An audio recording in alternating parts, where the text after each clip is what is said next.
All right, so last time on Pash'Nazir, episode 1, our heroes awoke and ventured out into the city of Jehul, currently run by a Dao and the elite merchants of the Genasi.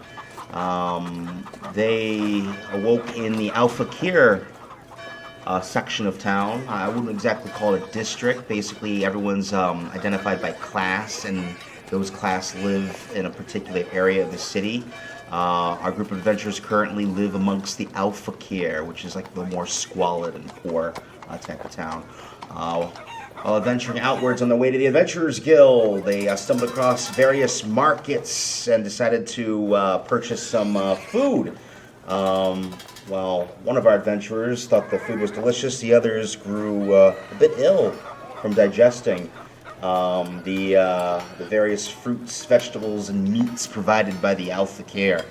While continuing their journey all over to the Adventurers Guild, they realized that the guild was locked because the DM is an idiot and didn't know what the fucking Adventurers Guild was at the time. But now he knows. So, after finding the locked door, a man donning, well, actually, no, you guys didn't see that. A man wearing a cloak was asking if they were heroes looking for a job. Reluctantly, they said yes, and proceeded to cautiously follow them into an alley to meet their future employer. Unfortunately, the party was ambushed by a couple bandits who was in the process of trying to abduct their so-called employer, and a brief battle ensued where Barringston skewered the shot caller, as they say, right with his javelin, I believe, and rescuing his lance, and rescuing their so-called employer, who happened to be Princess Luxana, the heir to the dynasty, the Xavier dynasty. That is where we left off. Before we begin, does anybody have any questions regarding what's happened so far, or any questions regarding their characters or whatnot? What are the locations of our characters again? Like, where is everybody at? Like, where are we placed? Where are you currently?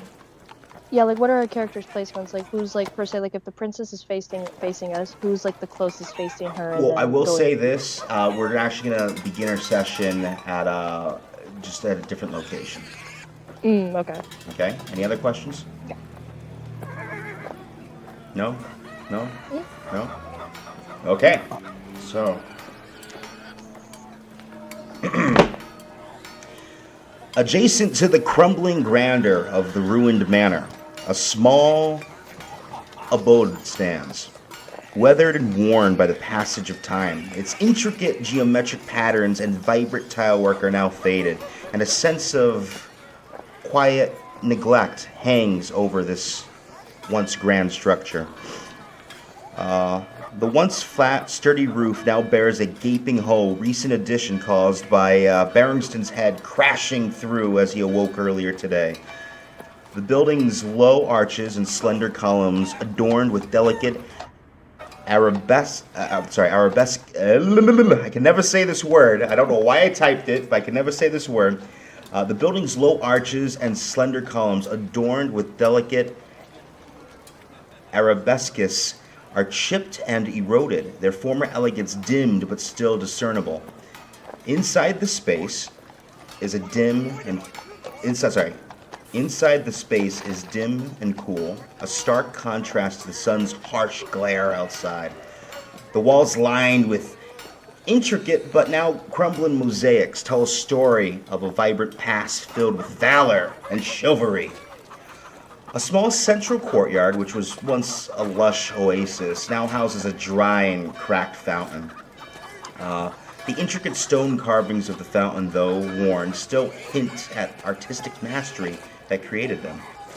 Shafts of light penetrate the dim interior through the windows covered with delicately carved wooden screens casting intricate shifting shadows on the worn stone floors. The air is filled with the faint scent of clay, old cedar mixed in with dust. And the quiet within the interior is profound, broken only by the occasional sound of crumbling plaster or cackles from pedestrians outside. This once proud abode, now a picture of dignified decay, whispers stories of knights who once found rest and respite within its walls. Its enduring beauty a poignant reminder of the passage of time and the inevitability of change. God, I need to learn how to read. One by one, you guys return home. The princess steps in, looks around, kind of lifts her scarf a bit to her head, and with an unimpressive glance looks about the room, and then she shrugs off where you've taken her. This is currently what you guys would call home. What do you guys do? Helgen's kind of just standing in the corner, just kind of looking around, kind of just watching everything, you know. Okay. Arad would look at the princess. Welcome to our humble abode. It's not the greatest, I'm gonna be honest. She just just like kind of a little smirk appears on her face as she nods slowly.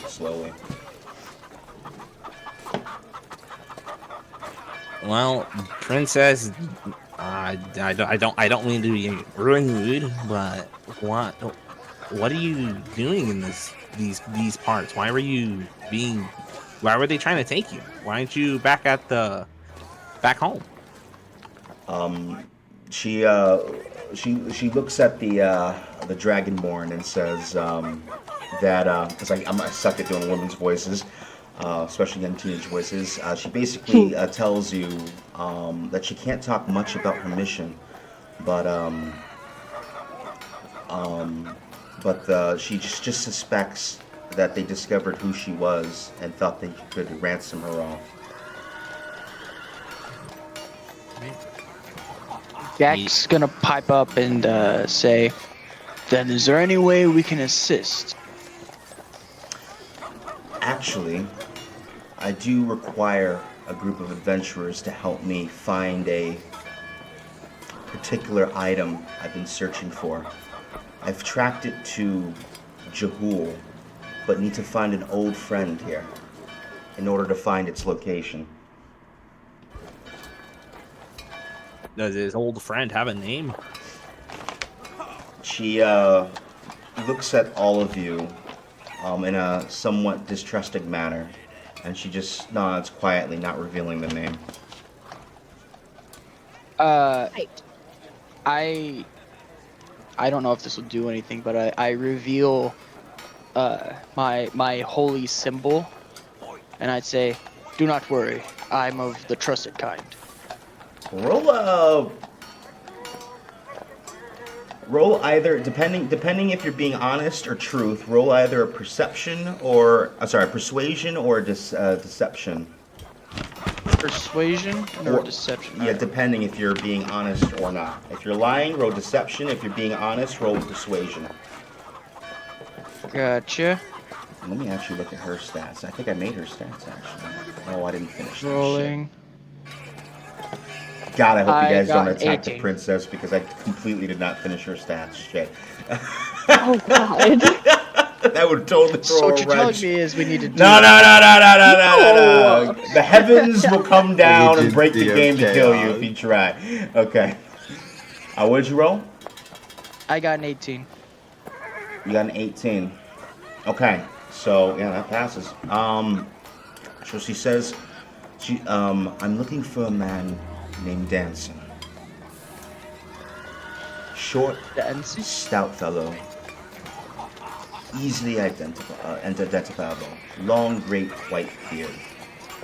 Danson Frostbeard. Last I heard, he was in the Arda. He lives amongst the Arda. Berenston, since you're from Jehul, I want you to... you would know this. The Arda is a section of town deeper in Jehul. This section is actually at the base of the Platinum Palace, just outside the immediate domain of the Dao Sheik that runs this town. The Arda is basically where most of the Earth Genasi live. It is definitely of a wealthier part of town. Most of the city's architects dwell within this region. Okay, right. You also know that it just to get to Arda alone, you need to pass through the Ma'a, also known as the area town, which is where the water Genasi merchants reside. And just getting out of the Al Fakir through the Ma'a and to the Arda is a challenge on its own for the guards. Guard the walls that keep the Al Fakir out of the Nara, the Ma'a, the Ria, and the Arda districts. Right.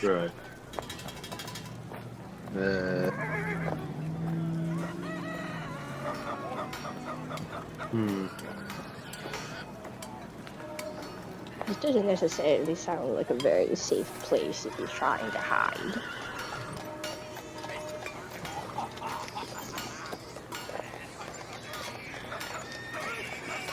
If anything, would it even be worth it, or would we even be able to do anything for her?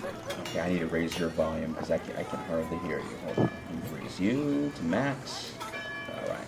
Sorry, who are you talking to? Just in general, to the whole party. Okay.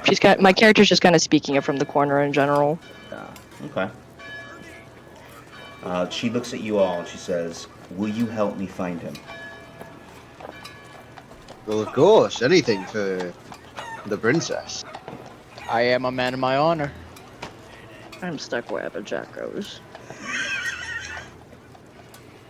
I have nothing better to do. Why not? I could be off doing other things, you don't know. However, I will admit our funds are a little low, princess.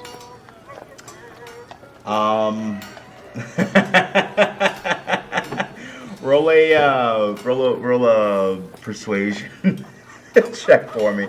His evil laugh. Gotcha. She's about to rob us. From the last session, did we take a short or long rest? Oh yes. Everyone click on the short rest button. I'll say that the journey back to your to the little hovel, the abode that's next to the crumbling manor that Berenstein used to live in.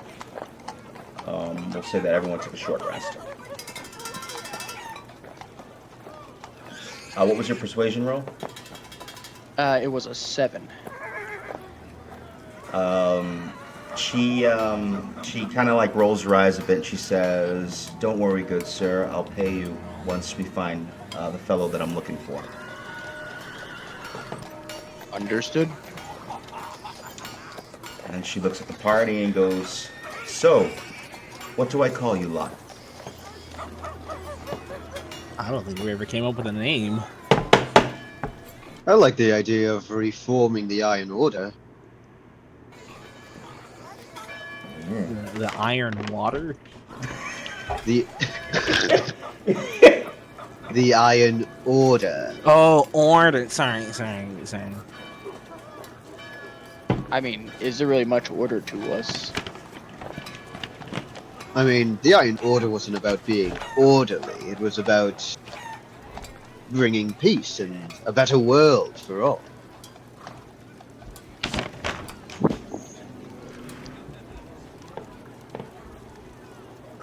Crickets can be heard as those words just left his mouth.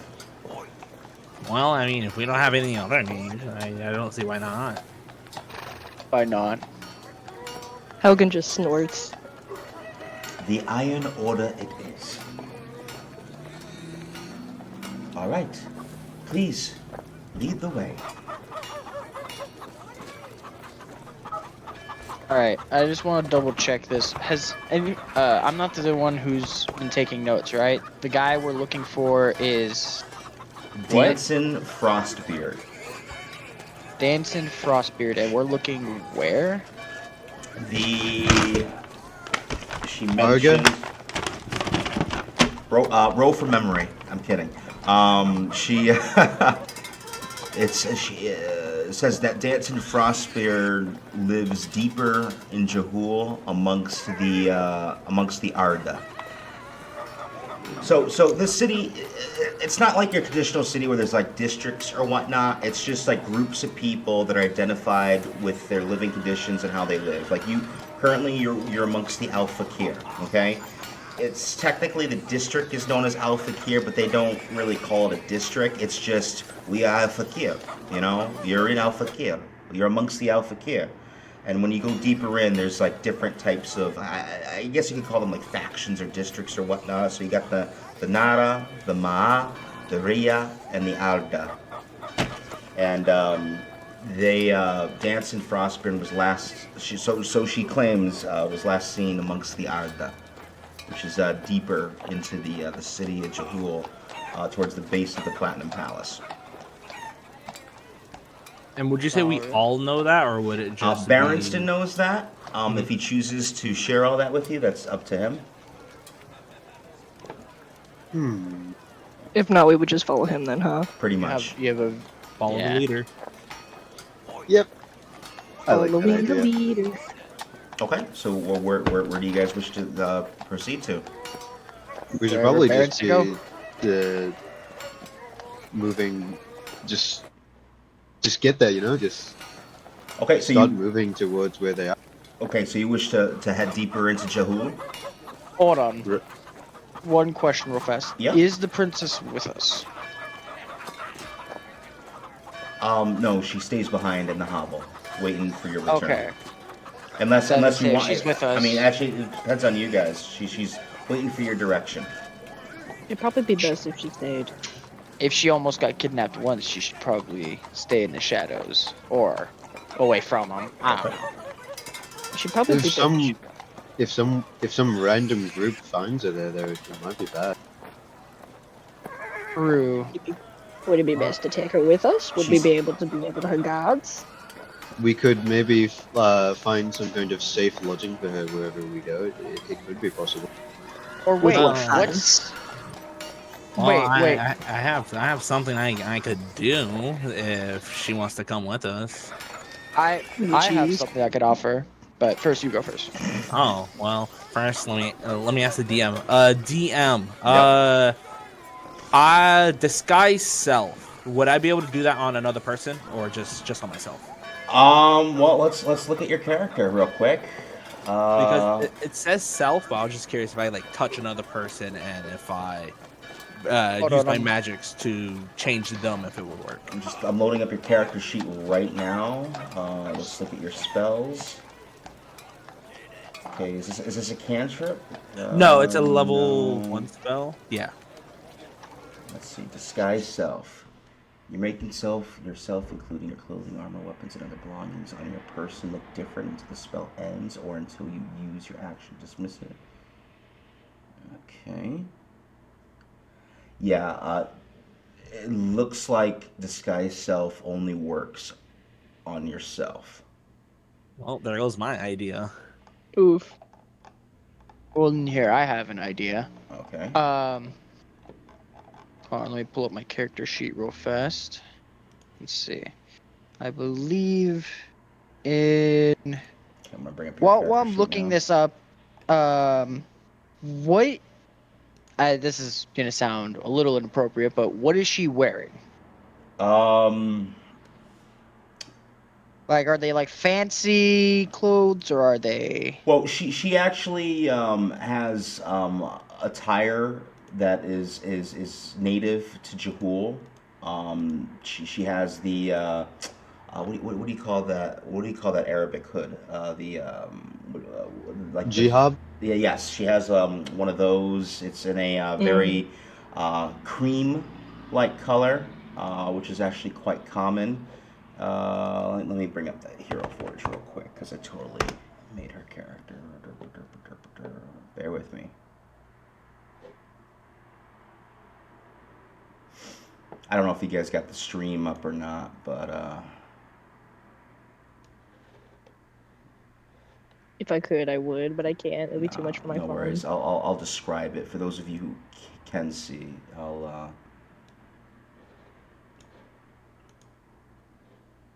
Well, I mean, it's in story thus far. Spoilers, spoilers, spoilers. Don't look yet. Don't look yet. Oh snap. Oh snap. Spoilers, spoilers. Jesus, you just like saw all the characters. Nobody saw that. Thank goodness I wasn't looking. I didn't look. So I couldn't see. This is why I'm a freaking noob. Not one noobs. So Hey. she looks like an elven, slender, very pale skin, white eyes, silver hair. She does have a hijab, and a almost like an Egyptian-esque cloak, if you will. She has leather bindings on her legs, but she is donned with a bit of gold, gold breastplate, gold shin plate. She bears golden bangles on her arms and golden scythes that she carries on her side as well. Long white hair, kind of a Nelly Furtado haircut, if you will, with the bangs in front. Yeah, I mean, she's dressed appropriately for where she is. The gold does kind of stand out a little bit, but she's like she can easily cover it up with her gown. It's her face that's really recognizable, which is why she must keep she has to keep it covered. Mm. Okay. So would you say it's possible for me to like offer like maybe my common clothes and my backpack to maybe, help disguise her a bit more, maybe cover up more of the golden bits, like if I could offer it to her? You certainly could.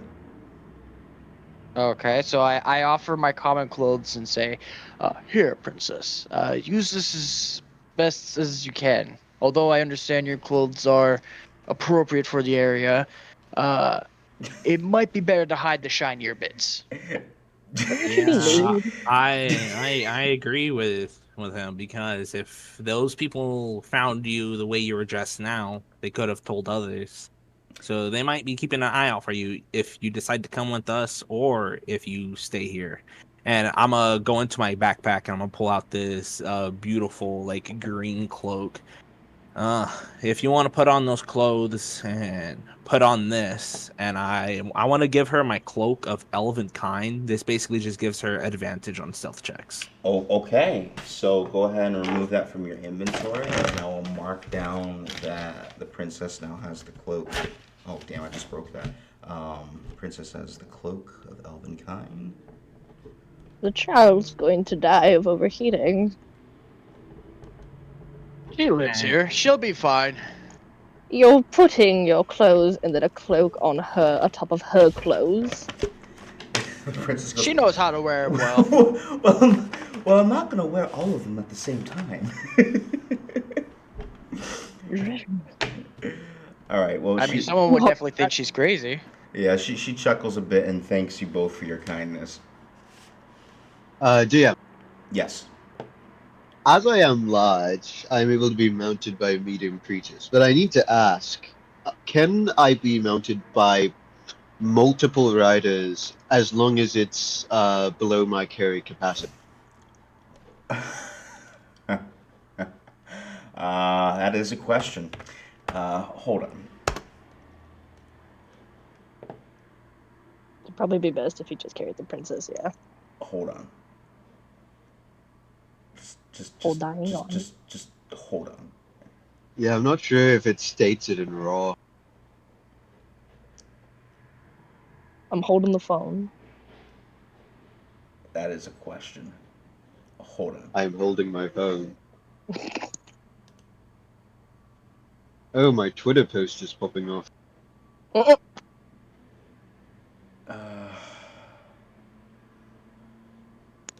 uh, um, What are the different sizes? Was it tiny, small, medium, large? Let me look. Let me look. Filters. Okay, here we go. All right. You cannot hold any gargantuan creatures. You cannot hold any huge creatures. You cannot hold any large creatures. I'll say you can hold 1 to 2 medium creatures. You can hold 1 medium creature. 2 medium creatures you can hold, but I'll give you disadvantage on movement and most checks. I'll say you can hold a maximum of 4 small creatures and 6 tiny creatures. All right, that's just Okay, we'll even play. at half movement. I'm only 5 down from Yeah, 30. we'll play it by ear. That was a question. Okay. So she dons the elven cloak and goes, "How do I look?" And you look You look amazing. different. Fairly And local. and you'll see as when she dons the cloak, it goes from like that green to maybe like that cream color that her scarf or that her hijab that she was wearing, because the cloak could kind of like change colors to like Oh, blend into the surroundings. okay, awesome, Camouflage, if you will. excellent. Okay, so the princess now has the cloak. What's the rest of the party doing? Pelican's kind of just watching around, keeping an eye out, seeing if there's any suspicious movements. Barristan's putting on his horseshoe. Everything seems normal outside, just people going about their business. If you want to take a closer look outside, go ahead and roll a perception check. Don't mind if I do. And then Uh, while they're doing that, you'll see Irad. He'll go to like a chair and he'll pull out his book and he will just start reading as I'm gonna do my Arcanic recovery to get back some spell slots. Okay. Got a 13. 13? Yeah, I mean, nothing out the ordinary. You just see people hustling, bustling, going about their daily lives, selling food from vendors, just a generic life in a busy, squalid city. Seems all quiet, at least. Yeah, nothing suspicious. well, is everybody ready to move? Been waiting. Oh yeah, Liz. I say, Liz, let's start heading out before the sun starts to set. Okay. Is- I will say that it's probably 11 a.m. roughly, just before Mm. noon. I forgot to tell you guys the date. Damn, the track got stuck. That's not good. Jockey music is crashing on me. I forgot to tell you all the date. I'm sorry, guys.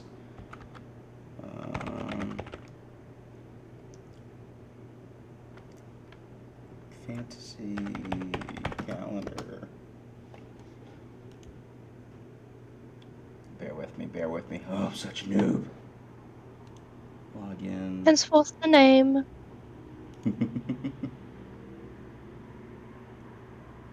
Current location. Okay, so yes, it is almost noon. Currently, the 11th Ach day of the month of knowledge. Um, it is clear, sunny day. Your region is warmer than the rest, but as expected, since for some reason, even though outside of the domain of Jehul is very frigid and cold because you're so close to the city lies very close to the frozen waves. For some reason, unknown to you, this whole area is as hot as a desert. Uh, but yeah, it is the 11th Ach day of the month of knowledge currently, almost noon. Where do you guys head out to?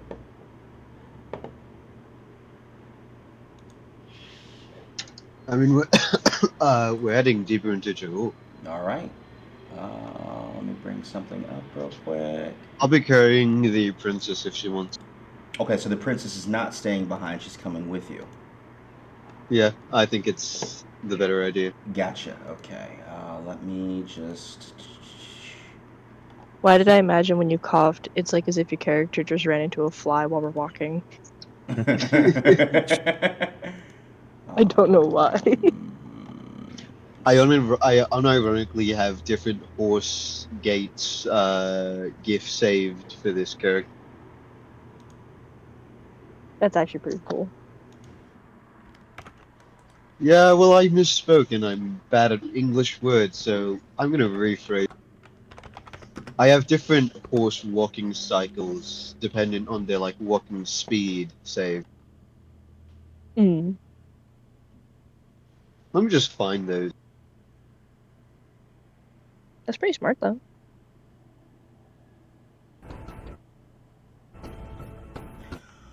Okay, so you guys head out of your hovel and proceed through westward through the Al Fakir.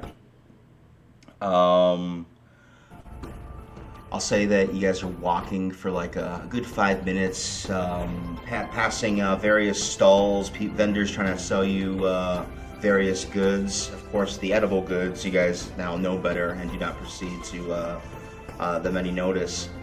As you're walking deeper and deeper through the Al Fakir, off to you southward, you notice a grand wall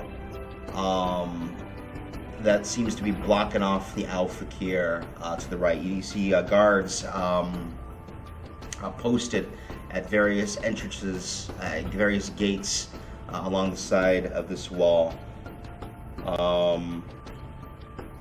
Barrington immediately recognizes this as the entrance to the Nara, where a lot of the more wealthier fire genasi reside, and the more militant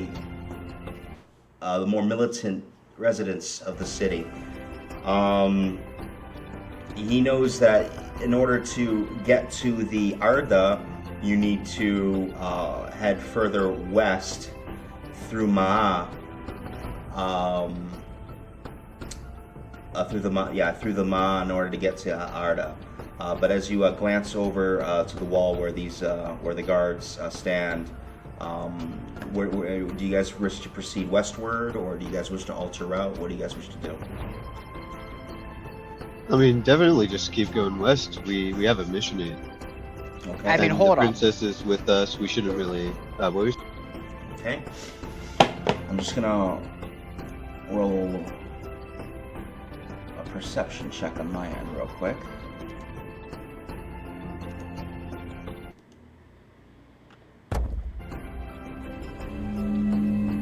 Okay.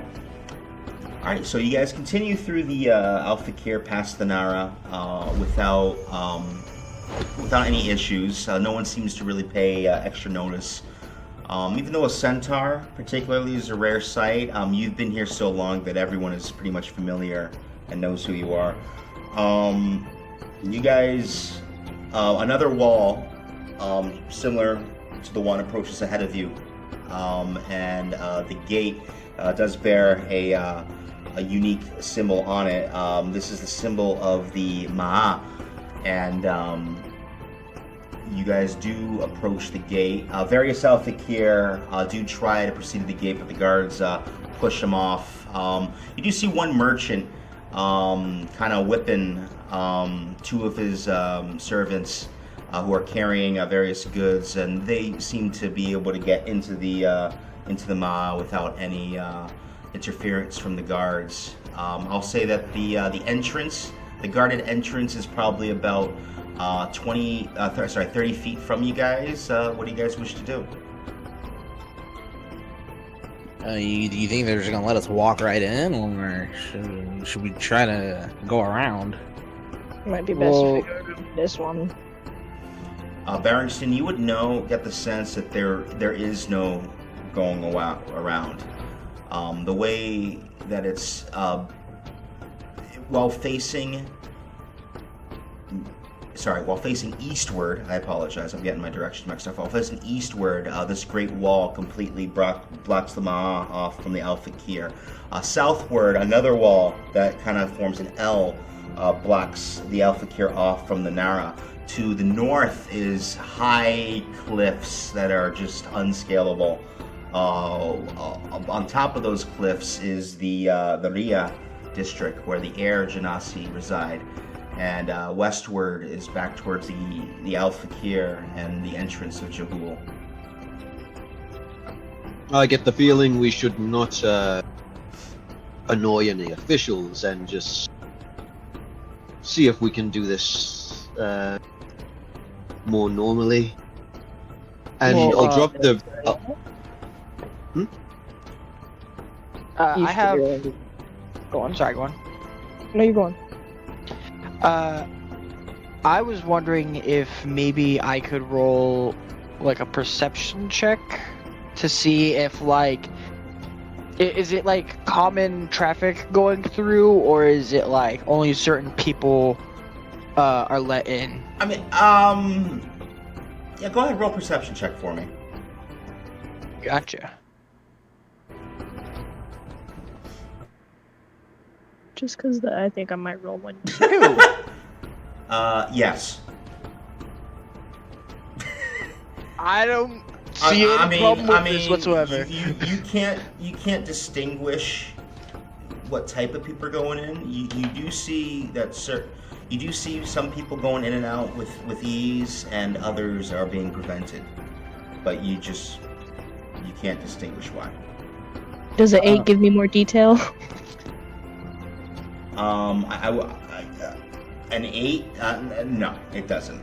And Okay. And any other attempts to perceive this will fail because when you guys do a check like this, you're rolling pretty much for the party. Well, I'll drop the princess off and I'll walk up to the guards and ask them what we need, like any official papers or something of similar sort to get.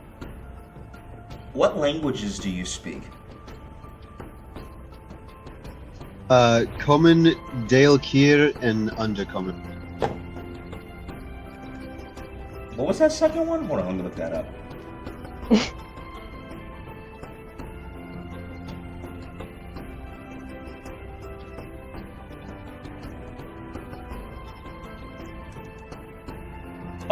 that's the Centaur language. Okay. Wow, I didn't even know they had their own language. Okay. Most races do. Yeah, so as you speak to him, the guard, while pushing back a squalid little individual who's just yelling various incomprehensible words, he just looks at you with confusion and he says something to you with slight annoyance, but you have no idea what he said.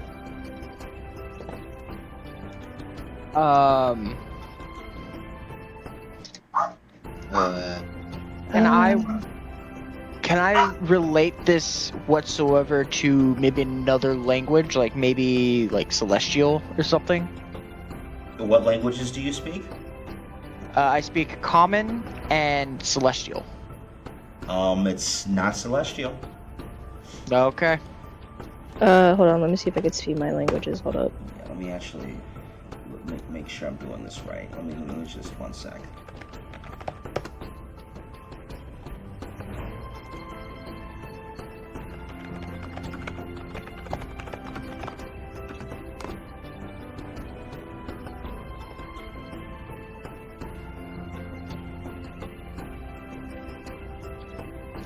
If it's deep speech, Goto knows that. Nope, not deep speech. I know Celestial, Common, Druidic, Dwarvish, and Primordial. Nope. Okay, you didn't understand what the guard said either. Okay. Okay. So,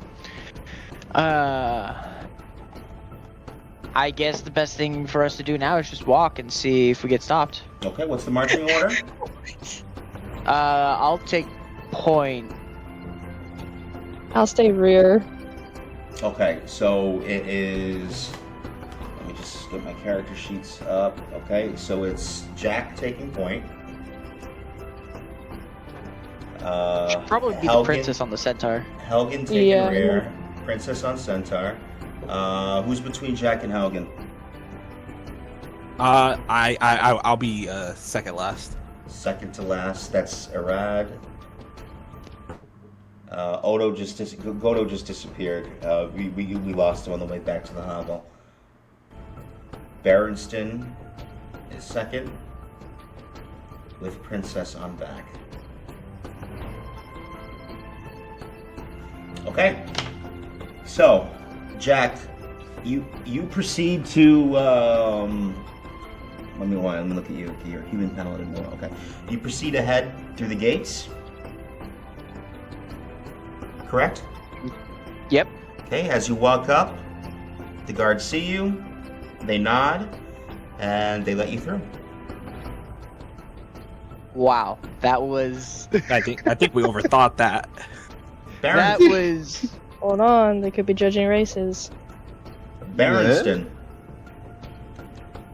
You approach with the princess on the back. She's wearing the cloak of Elvenkind.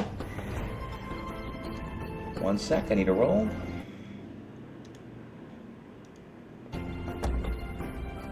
For them to recognize her, I assume. Try and You see and if the we can princess go through just fine.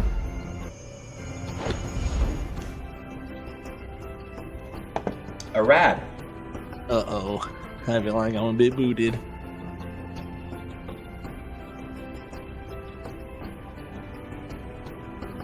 You go through just fine. Helgen. watch my unlucky ass. You immediately are stopped as you attempt to go through. As soon as a rat passes through and you try and follow behind, two spears come down, blocking your path. One guy just starts yelling, "What do you say to that? What do you say to that?" Speaking in a language that you can't comprehend. And one of the two guards kind of like pushes you back. Not hard to hurt you, but just like kind of enough to gesture you that they don't want you to go through. Helgen kind of hisses and snaps back in response, but backs up still. Okay, what's the rest? Go ahead. Is the language either Draconic or Goblin? Yeah, no, it's not. Oh.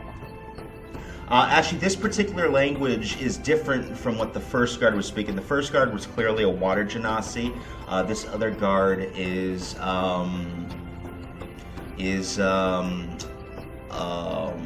human, and he's actually speaking the common tongue of the city that all Jehulites speak. It's like an Arabic-themed language. You know what? I will say, Berenstain, you're from here. So, give me, just for shits and giggles. See if you could pick up something. Yeah, let's see if you can pick up something. What few would words. this be under? Would this be history? Would this be intelligence? Let's see. Let me look at your...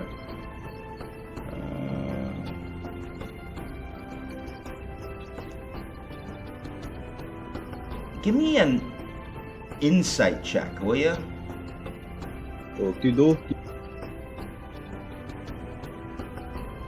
Ah, amazing. What is it? 2. It's a 2? Yep. Yeah, okay, yeah, he didn't know what he said. He had Dang. no idea what. He couldn't really No pick up clue. any words that he said. Okay, what's everyone doing? Currently, you have 2 guards blocking the path of Helgen on a busy street. Various other people are bustling past you.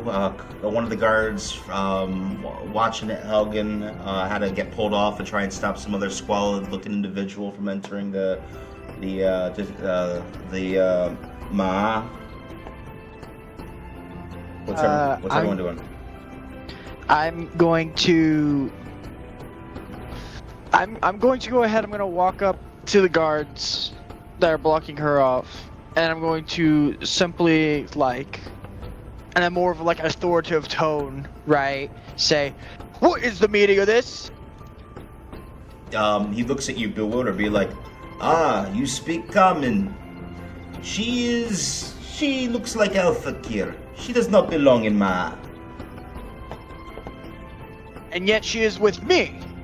Does that change anything? And you are? Why, I am Jack Elias, Is that I'm name a holy supposed to paladin. mean something for me?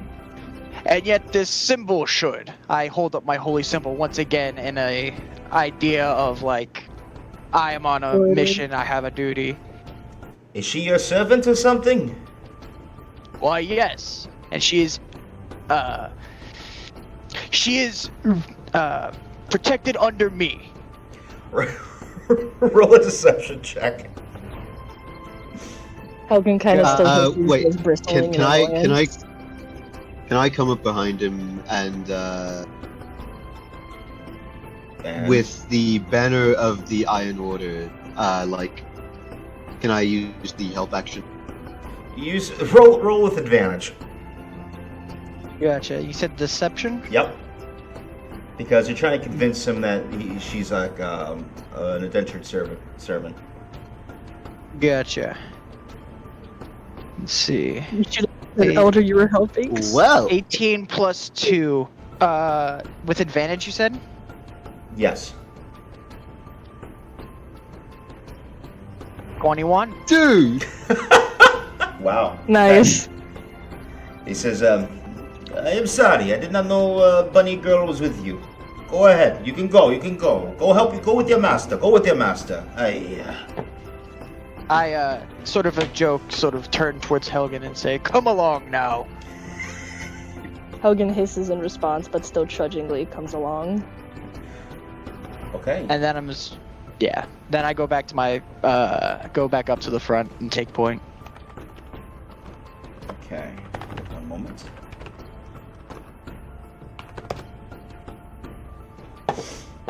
I did not anticipate this direction, but okay. One sec.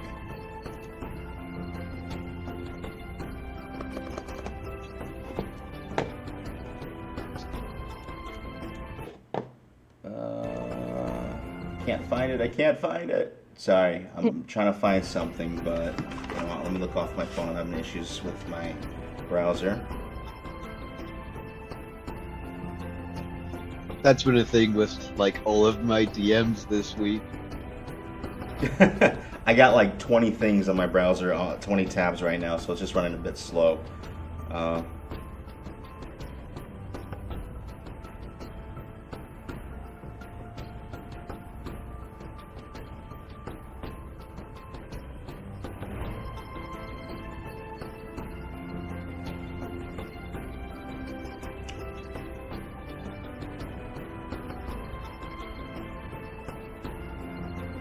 I knew it would be me at the end. I had a feeling.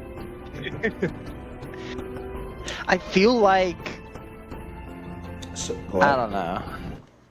I feel like I know why that happened, but I'm Oh, I not. have an idea too. Why? I'm curious now. I feel like it would have to do with her race.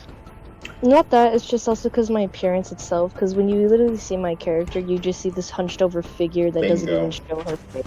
You just see Bingo. her snout. So, she's really hidden for reasons. So, as you all enter the Ma, exotic. You guys get a whiff in the air. The air is tinged with the scent of exotic spices and the hum of commerce.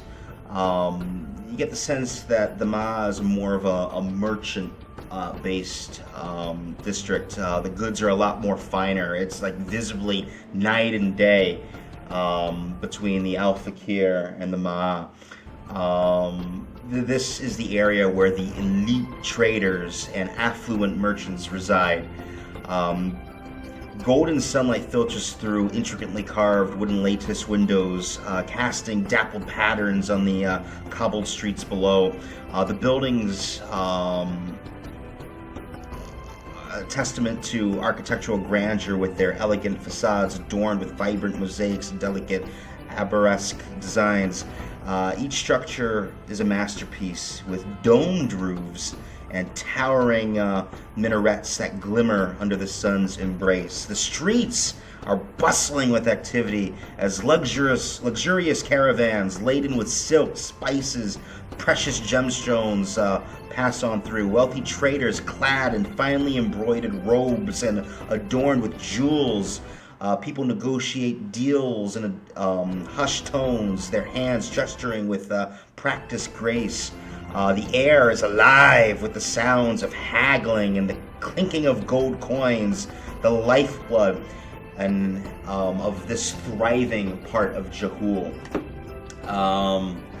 You guys, well, where do you guys wish to go in the Maha? I guess I'd be asking Barristan this, but would you happen to know of any good armorers or in the area? DM. But I know much about the area. Yeah, delay. Do conversation for 20 seconds. I need to look something up. Halligan Okay. kind of Roleplay! Halligan kind of shuffles over to Jack and just kind of thwacks him gently at his leg with her walking stick. I require something to drink after that ordeal. That was too much. How dare you refer to me as if I'm your servant? Well, it got you through, did it not? You had to roleplay that little part, though, didn't you? Oh, please, what's a little fun? You always do that. It gets old. And that's coming from me. Well, the world is put into the views of biased eyes, and from the biased eyes, it only makes sense that I would be the, how should I say, higher educated? Hogwash! Blasphemy! Stupidity amongst all I see.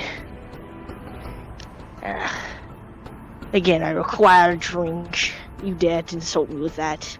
I require something of repayment, if you will, for that insult. Speaking of drinks, I believe that we should secure rooms for the night if we are staying here before seeking out any armorers. Yeah, I will say that that journey just to get to the Maha, it is now mid-afternoon. Yeah, the city is Fair. fairly large. And you Well, guys are Barristan. traveling on foot. Would you happen to know how farther we are from our quote-unquote destination? Tavern. I will say that if you continue onward through Ma'a in order to get to the Arda, by the time you reach the gates, it would probably be an hour before sundown. I mean, we could go to that half of the city and then find some place to rest. True. If our ally or contact is in the area, surely he would have a place to, how should I say, hide away. It'd be long and hard to find someone like that if they're hiding. Logic would be smarter. True.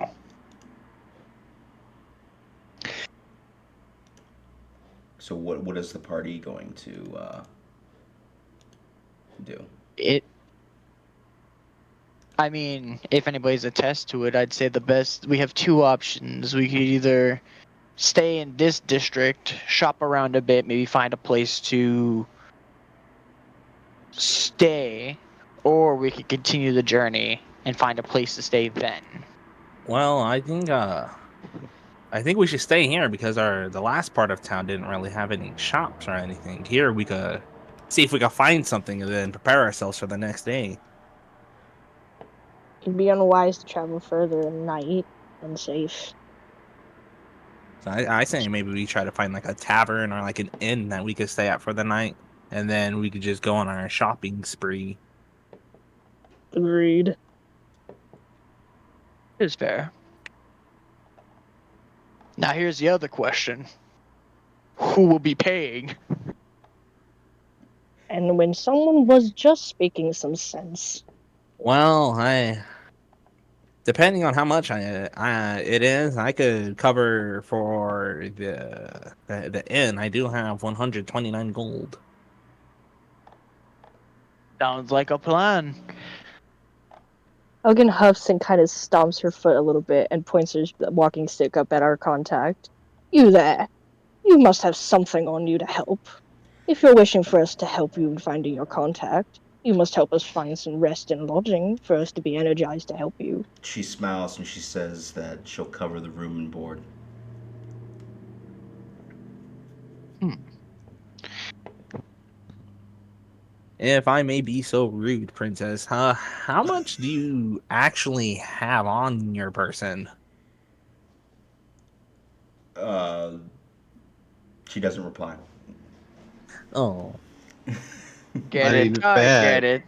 The nobility is too ashamed to admit her pockets are a little light. 'Tis all right. I am in the same state as I have last left my kingdom. Yeah, okay. Roll deception with disadvantage, please. DM, What's up? question. Yeah. If Helgen did swing her walking stick hard at Jack, would that be counted as an attack but not intentional? Yeah. You can do Yes. you can do Or could I like roll to see if it hits or like what Go happens? ahead. Because Roll. Do an attack roll on Jack. there is a feature, or not hmm, feature, but a gameplay in D&D where if you do roll to attack, you can make it a sort of like a pacifying blow. So like my HP will still go down, but like hypothetically, if you were to set me to 0 HP, I will be knocked out, not killed. Yeah, I'm gonna non-lethal. try. No, go on. Oh, it's just non-lethal. Yeah, that was it. Yeah, that's what Ah, it is. okay. Yes. Okay, I'm just gonna roll via through intimidation because that's kind of what Helga's kind of doing a little. Or no, hold on. No, I'll do athletics because that make more sense. Okay, let me roll through athletics. Okay. I also And rolled a 17, by the way. I rolled a 6. You rolled a what now? I rolled a 17 for deception. Oh, okay. Let me look at her. She doesn't. Yeah. Okay. She said she pretty much reveals a pouch. Doesn't open it, but kind of like motions her hand upward and downward, and you just hear the clanking of coins inside. She says, "Don't worry, I got it covered." I take back my previous statement. I say with a shit-eating grin. And then what did you roll, Hogan? A 6? Yeah, that did not meet his AC, so you try to hit him and you just completely missed. Dang. Okay, so Warning swipe. what's the party doing? To do this right now, but I'm gonna. Go ahead. I think she has to be AFK for just a short bit. No well, worries. I, We can I take a believe short we were break. looking for an inn. Just Yeah. like real quick, because for some reason my phone's like lagging really hard. I'll be Gotcha. like right back, like after. Okay, so Arad, you said you're looking for an inn. Yeah, but before I do that, Okay. I wanna look around. What time of day is it? It is mid afternoon. Mid afternoon. Alrighty. I want to look around to see like what's like the wildlife around here. Like are there any birds, squirrels, anything like that? Oof. I mean, it's a bustling city. I mean, of course, you do see some avian creatures flying about, common birds of the region and whatnot. You do see a lot of camel being used to pull camel and horses being used to pull various caravans about and whatnot. You see the occasional rat running by and whatnot, but beyond that, it's just your typical urban um, uh, fauna dwellers. Would you say that if I walk around, maybe I could get within like 30 feet of like a bird, like just like a small little bird? Um, Yeah. I don't want to get mean, like super close to it, like within 5 feet, just within 30 feet, like 30 feet from me. Yeah. Most of the birds around here, because it's a peninsula. They're like seagull-like creatures. Uh, That'll work. I want to get within 30 feet of one of these birds. I'll say because of the sheer quantity of these birds, I'll say you can do that with ease. Alrighty, and then I would like to use my mage hand to go up to the bird and kind of just like squish its head, attempt to kill it. Uh. Oh, I'm going to assume there's an end to this. okay. Yes. I will explain. I'll explain it all later. So Don't you guys worry. you use mage hand to attempt to kill this bird. Yes, it said it can't see it coming. I just want it to like grab the bird's head and just kind of go pop. Okay, so you wanna wish to grapple the bird. Oh Jesus! Hold on, let me look up fucking seagull stats. One sec. What the Oh fuck? crap! Hold on. Let me see if I can grab the monster manual. There is actually bird stats. One moment. No, Well, I know. hold on. I might be able. I know me and Goro were together for a long time, but was Barristan also with us, or did we just meet him along with Jack and Helgen? Barristan has been dwelling in Jehul for quite some time, and before this campaign started, you all eventually met him several weeks prior and decided to stick together. Hi, okay, I'm back. Sorry about that. Yep, no worries. Hello. Create new. Hello. So sorry about that again. No, that's a seal. I don't want a seal. What did I miss? Just don't ask.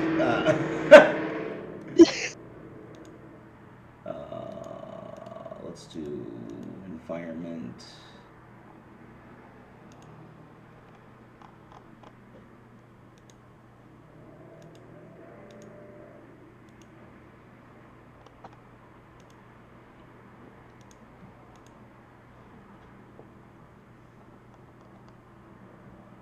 Shit. You know what? I'm gonna use these stats. I think. Yeah.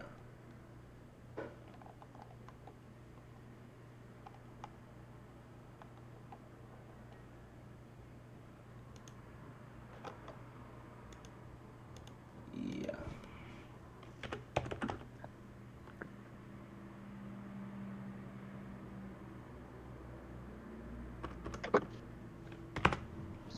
Okay, so go ahead and so you cast is that a cantrip? Yeah, it's a cantrip.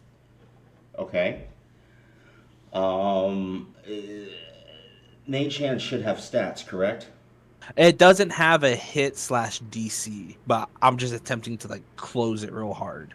Well, go So, ahead. I think you'd have to attempt an attack roll just to see if you can even. alrighty, Hit would I it. add my intelligence modifier like the rest of my attack spells? Sure, why not? Honestly, I don't know, but we'll just go with it, and we'll see if it matches the AC or not. Well, that's a 9 plus 4, so it'll be a 13. 13, yeah, you're able to grasp the bat. Go ahead. I'm sorry, the bird. Go ahead and roll damage. I would just assume it would probably just Actually, you don't even have to roll damage because it has 1 hit point. So that's how much strength I have. Exactly, just 1 damage for my unarmed attack. So you're able to kill the bird with ease. Perfect. And then I will go and I will just pick it up and I'll just put it in my bag. I will save you for later. Okay, so you kill the bird and you walk over to it, and as you're picking it up, you just see a guy standing there, holding the leash of a camel, just staring at you with fear, just staring, and the camel just goes as the guy's just staring at you.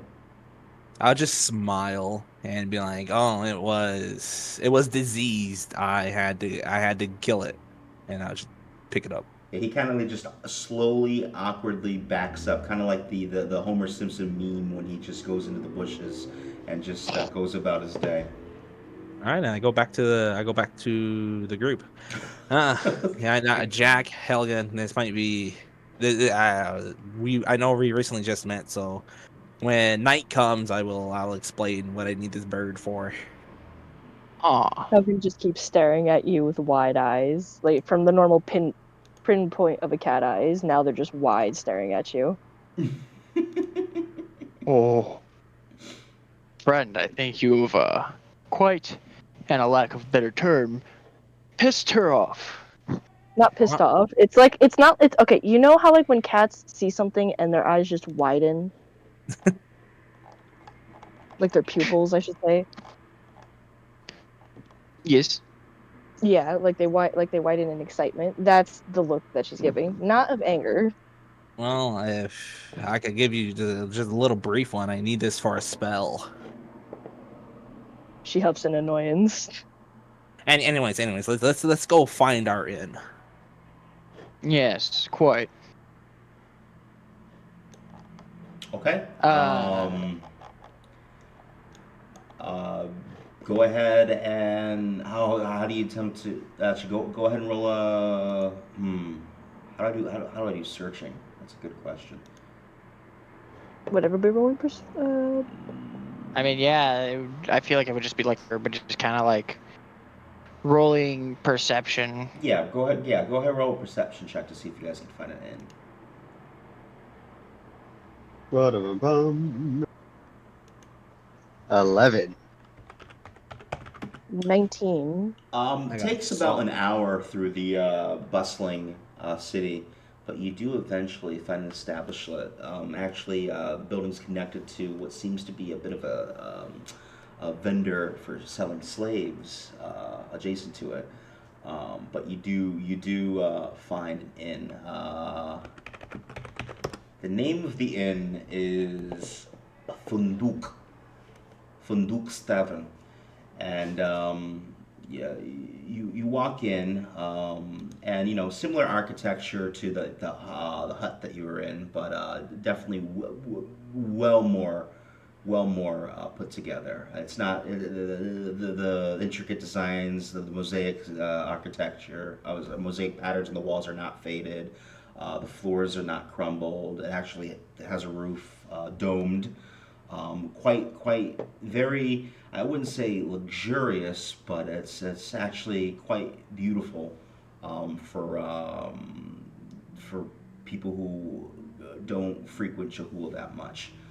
But this is the standard architecture. It's a very well kept inn that you enter, known as what I say it was. It was Funduk's Tavern.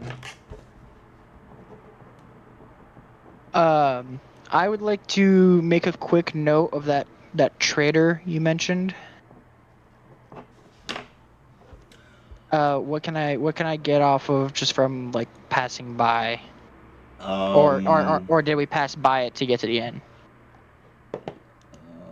Yeah, no, it's literally adjacent. It is. Let me bring it up.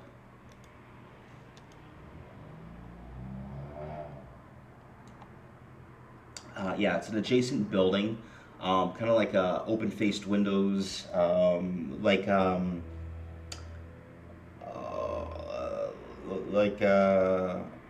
like you don't actually go into the shop. You just go up to the window and make a purchase or whatnot. There's like no name, no signs or whatnot, but you can instantly tell that it's a type of slave seller. Roll a perception check for me, real quick. Sure I will thing. say, One moment.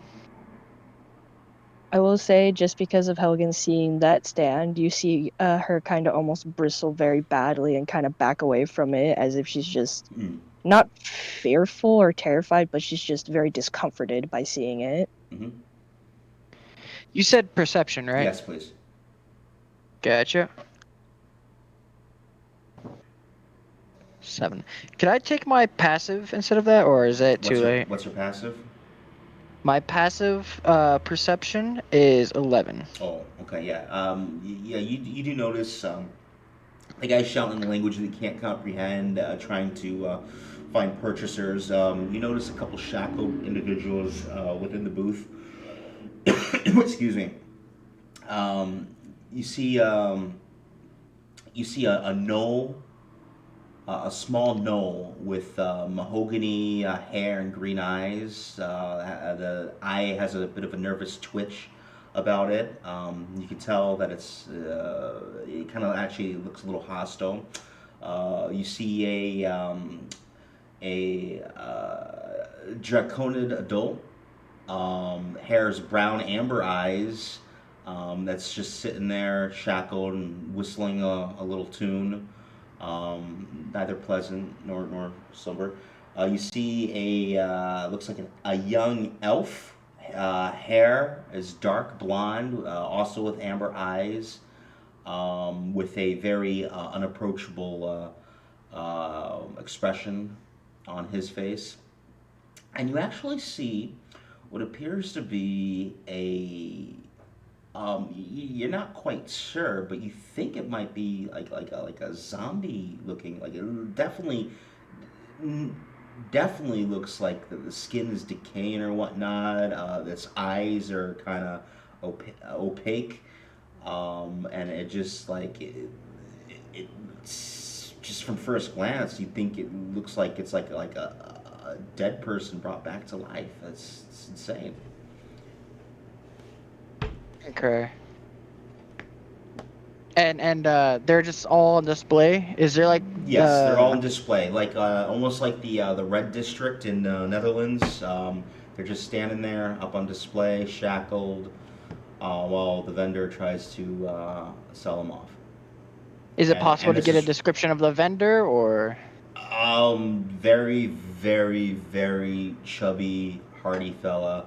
No facial hair, but he has a very, very big curly hair that seems to be shooting off in all directions. Big, bushy eyebrows, huge grin, teeth. He's wearing I want to say what's the color I'm looking for? Not ruby, but yeah, we'll say it's like a ruby colored robe. Sorry, scarlet, a scarlet colored robe,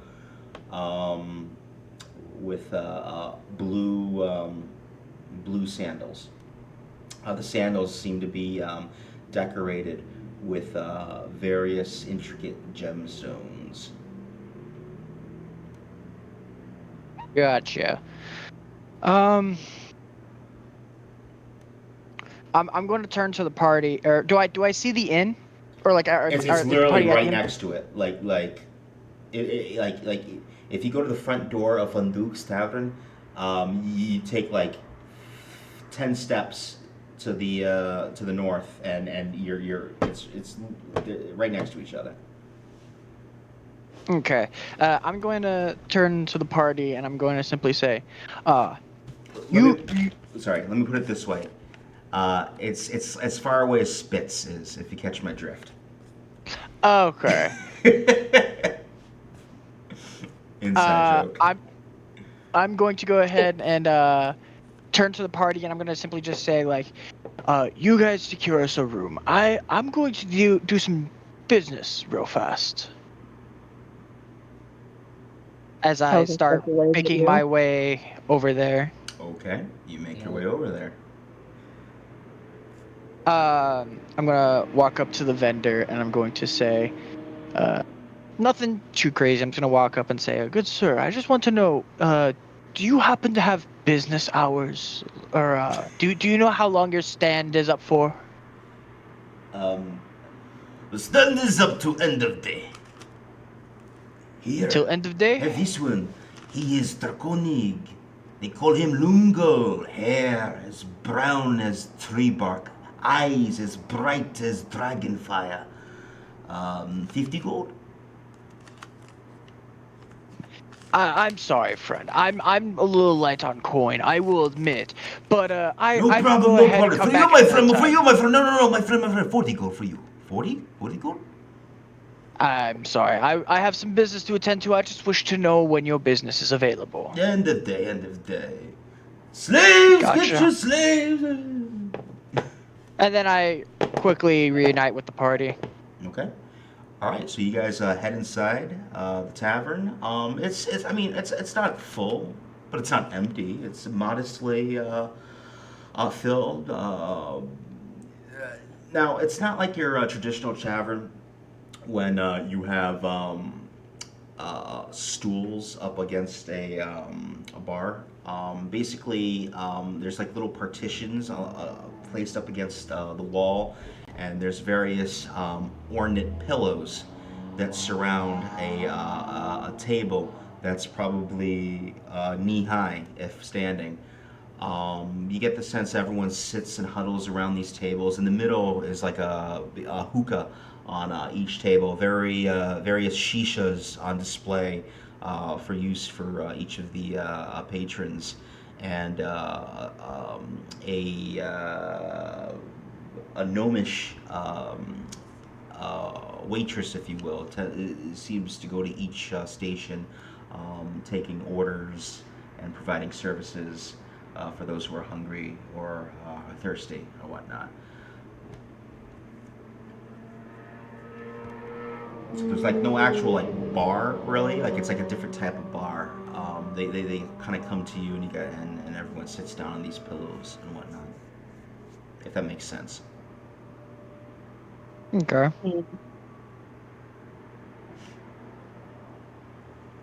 Helgen is kind of just sticking close to Jack and kind of just observing everything. Can I roll a perception just to see if there might be anything like suspicious? I know you described everything, but it's just like Yeah, absolutely. Go ahead and roll perception. There we go. 12. 12? I mean, there are various people in the room, but no one seems to be paying you specific attention. I mean, you don't see anything out of the ordinary. Everyone seems to be just going about their own business, enjoying themselves, enjoying the food, enjoying the drinks, and just listening to the lively music being played towards the back of the establishment. It's a unique instrument, a string, not quite a guitar, not quite a lute, more closer to like a harp, if you will. That's being played in the background, but not as doesn't sound as elegant. It kind of has like a bit of a Spanish guitar sound to it. Like a twang to it. Yeah. Okay. Well, should we move over to a table and see if we can get serviced here? I require a drink after this whole day of an ordeal.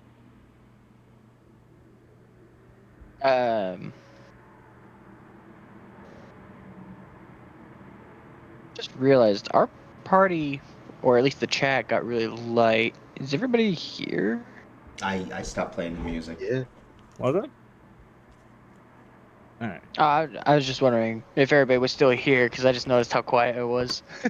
I'm not gonna lie. I was on mute because I had to go do something for my girlfriend. So where are we? We are in an inn, in an and we're into like there's a lot of happy people, and Basically, it's this establishment, and it's just like kind of like a place where no one's really paying attention to us. It's like kind of like a dark lit area, you know. We're just kind of standing around. I made the comment saying if we could get serviced. All right. Well, I could go for some food too. It's been a while, and hopefully we don't almost die and crap ourselves like last time. Please don't jinx it. you guys are over exaggerating. Oh yeah, it says Mr. Cheat Code. Hey, I'm just saying, you gotta put some meat on those bones somehow. If you don't stop your yampering, I'm going to actually try and hit you. I simply just laugh at that. Anyways, we should probably see ourselves. Oh, having issues with the with Jackie music. Helga kind of shambles over to like an empty seated table in the corner where there's like some people around, I guess, but like she tries to go to an area where there's not too many people around. Gotcha. And then I would, your ad would just follow. Okay. I'm gonna put that pause on that real quick. I'm just having issues with something. I'm gonna try and fix it right now. Click you. Come on. Oddly load. quiet for an Right. inn. Yeah, I'm working on it. One sec. Smartass. Not one noobs. Continue. Authorize. Go to. I'm like, Dave, it's in the name. Right. Discord. Are you here? Good. Let's try this again. And join.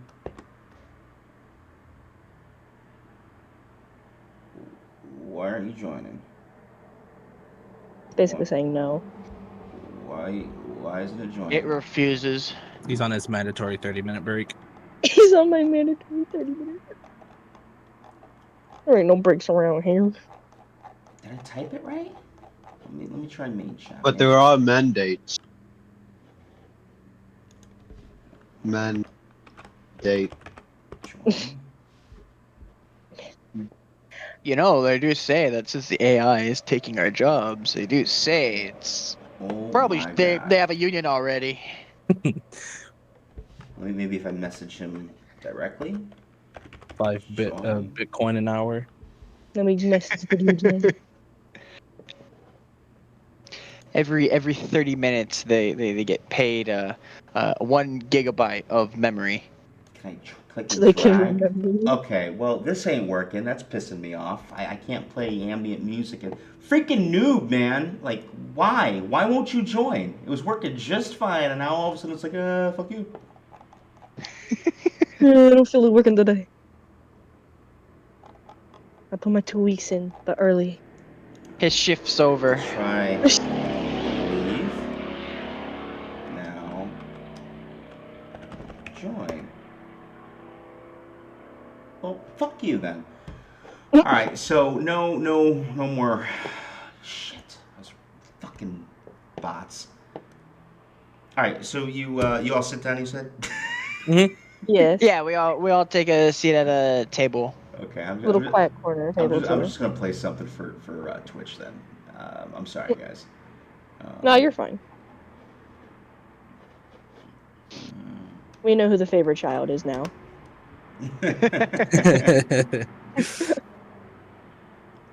No, I don't want an HBO Max commercial. Can we? Can we skip this? There we go.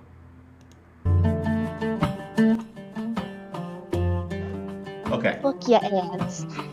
So, okay, you all sit down, and a waiter approaches you and says, "What can I get you?" Anything of I the see. hottest liquor. Here, Yes. anything to eat? No. I could do with a bite to eat. What do you have available? Beef with pomelo vinegar. We got mamaluk sasar. We got rice pudding. We got chickpea. And we got saffron roasted partridge. Whichever one of those has meat. Saffron roasted Second that. partridge and beef with vinegar. Pomelo vinegar. The vinegar one, yes. All right. It's in the name. Okay. Any other food? I will like both of those dishes, please. The beef with the vinegar and the other meat one. Okay.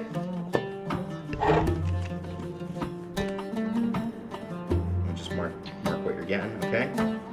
You? What do you want? He points to you, Helgen. Oh, I said ale. I thought. Oh my bad. No I'll food? take these. No food. I'll only take 3 of. What is it? And you, big horseman? What you want? He just interrupts you. 3 cups of ale at least. Oh, are we missing someone? I do not know. I thought there was somebody else in here, but Wait, who said that they wanted 2 dishes? Was that Iraq? Okay, Yes. that's what I thought. Barristan, you here? Yeah. Okay, the waiter looks at you and says, "You, what do you want?" Oh, I'm good. I'm fine. Nothing? Okay. Any ale for the rest of you, or just Bunny Girl? Helgen Is turns to the Jake is the and stares at princess with us right Silver. now? Oh yeah, wait. Oh shit. Yeah. You girl? She says I'm fine.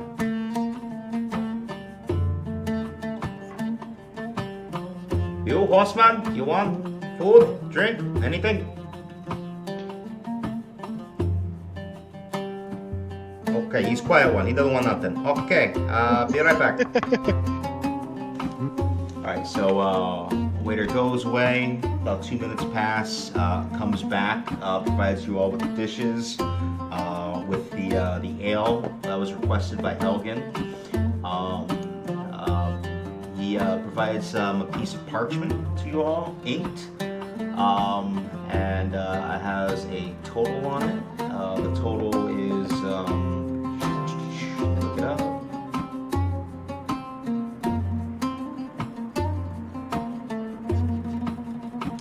So 14 copper plus the ale.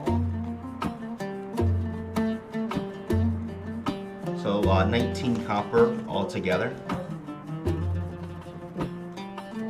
Oh, I'll cover this one. Okay, before you can even react, the princess actually pulls out a gold, silver coin and tosses it to the waiter. Tells him to keep the change. His eyes are wide like, oh, thank you, and he go ahead.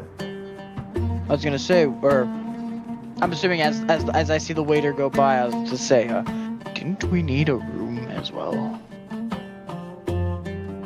You're saying that's to the waiter? No. I'm assuming the waiter goes by, picks up the payment and leaves, unless the waiter is still there. Well, I mean, he's going from table to table, you know. That's why he's like speaking in such a rushed tone, you know, because he's like, you know, a couple patrons in the establishment, and he's just trying to, you know, get everyone's order as fast as he can. Well, I would assume that this area is you wouldn't order the room here. Wouldn't we have to go up to like a desk, or you think the waiter could do it? Good question. I mean, I didn't see much of a front desk, now did I? No, he did not. I guess it's worth a shot, and I'll raise my hand up. Waiter! Yes, one moment. Alright. He acknowledges you, but he continues to talk to a couple of the other patrons that he's still getting an order for. Well, I tried. Helga kind of huffs and ignore me for a couple of seconds. I'm trying to see if there's like a spell that I could do to see if I could mess with the person, but not like hurt him. It's just to like get his attention. Okay. Let me see. He puts his finger out. Yeah, woman. Just, he doesn't even like form words. It's like because he's like too busy trying to listen to this other guy who's placing a food order right now while you guys are shouting for him. We're gonna put a hold on that. And Berenstain, are you struggling to speak, or are we having mic issues? No. Oh, okay, you just weren't talking. Okay, my bad. Okay. So eventually, after another minute passes by, you see the waiter come out with about 4 dishes and a platter filled with ale. Drops it off the table across the way, and then he finally turns around and says, "Yes, how can I help?" We require a room to stay in for the night. How many rooms? That is a good question. I look towards the group. How many rooms? Depending on I how mean- small they are. I mean, I'd say the only right thing to do is see the ratio, or how should I say, Price. how many women and male do we have in the party? I think it's just the 2 ladies, Helgen and the princess. Then I guess the best thing to ask is Helgen how. huffs in protest. I guess the best thing to ask here is, do you two wish to share a room or have a Wow. separate room? Why am I the one being stuck with watching her? You think I'm capable of watching her by myself? Oh, we could tie a bell to her, so it won't be too hard. You mock You're me. suggesting tying a bell to a princess. Look, I've never been around royalty. I don't know what I should say. Ah, how many rooms? Two. Just do one. Oh, one. One room? You're not all fit in one room. Nah. I You're mean, gonna we'll have- fit in one room. 3 rooms. 3 rooms. 3 rooms? I'll watch the princess. The Helgen okay, will big man, have her horseman, you know fit upstairs. You can, outside. You're telling him to go What? into the stables?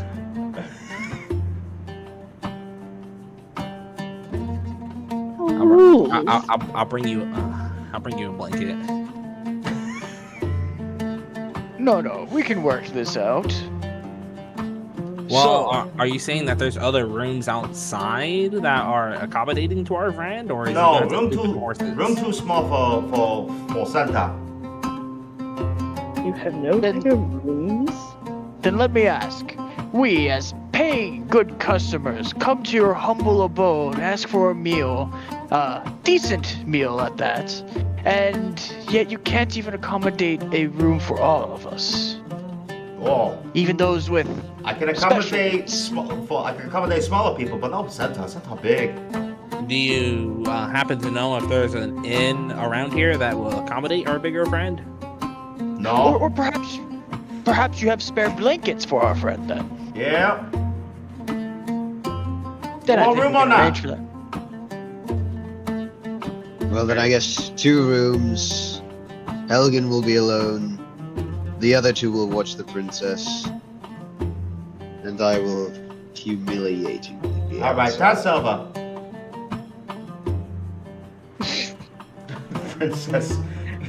Princess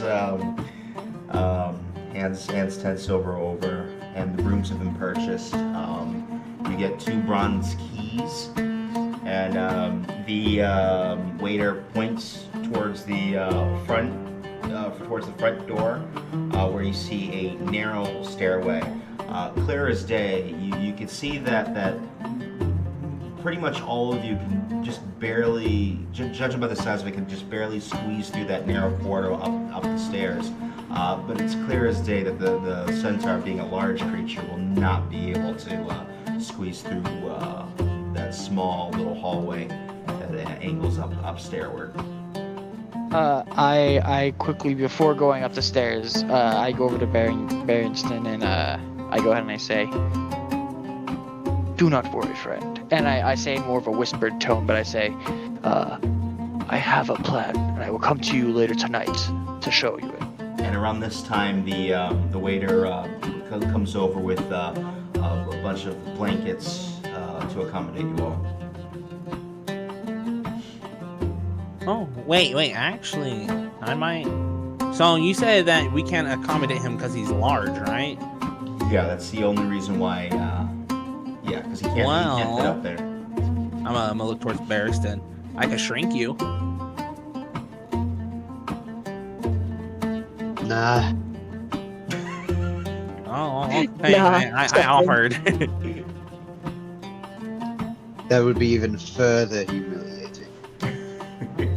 You shrink. Oh please, he wouldn't put you into the tiniest of like dust size. Yeah, I'm pretty well- sure you'd be the size of a dog. Mechanically Imagine speaking, seeing a dragon the size of a rabbit. You wouldn't be scared of it.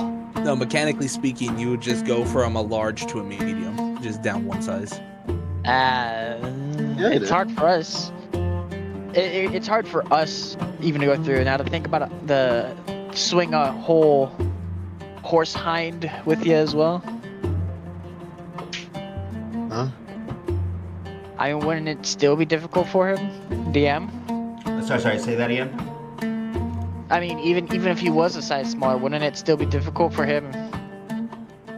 Even if he was a size smaller? I mean, yeah, medium creatures, especially donned in armor, would just like barely be able to squeeze through. Like I will say, looking at your characters, yeah, Goto, Jack.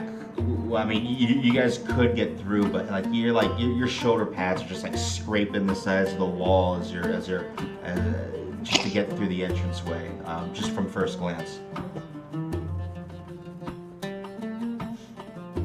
I mean, it's still a Remind tight yourself squeeze for that, a rat, but go ahead. Remind yourself that Burstan is nearly the size, nearly the weight of an actual horse, which is like 1,200 pounds. Yeah. True. Yeah. Alrighty, I won't argue with it. Yeah, unfortunately, it's just like one of those handicaps of playing a centaur, is that there's just certain places you cannot go. Do not worry, friend. With what I have planned tonight, we won't really be doing much sleeping. Oh. Helgen, slurring her words, says, "Well, if you two don't mind, I'm going to go to my room then if you're going to get giddy with each other." And she shambles up the stairs. Now, wait a The minute. Normally princess I stands ask up for and a says, date first. "Yeah, I'm going to follow her," and follows Helgen. Okay. So, I'm assuming we could take a short or long rest. That depends on you guys. Well, I would like to see if there's any magical shops near around. I could go for some like health potions. Nah, Helgen's drunk. She's going to sleep. Okay, so Helgen and the princess retire for the day, I guess. Or they're currently in their bedrooms. Sorry, go on. What's the rest of the party doing?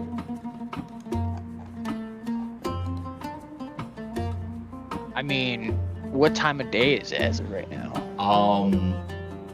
After everything that's just transpired, roughly maybe 5 p.m. The sun's not quite down yet, but it's getting there. Well, I can always wait till tomorrow. I mean, I guess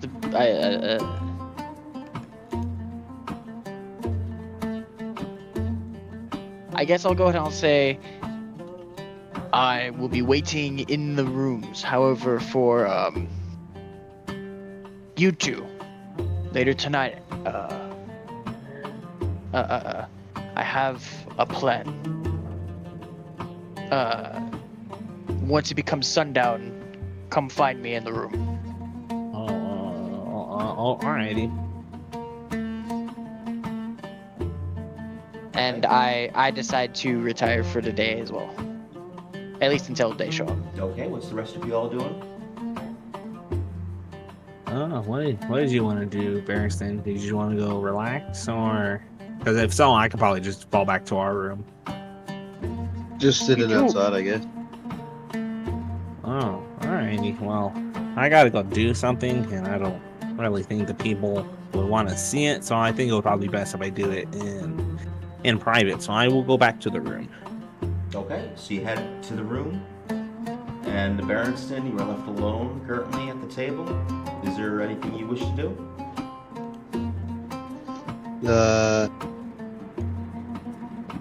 None that I can think of now. No, you just chilling. Okay. Waiter comes over, asks if you want any refreshments, any food. Nope. Okay. So you're the only one that's you're just chilling.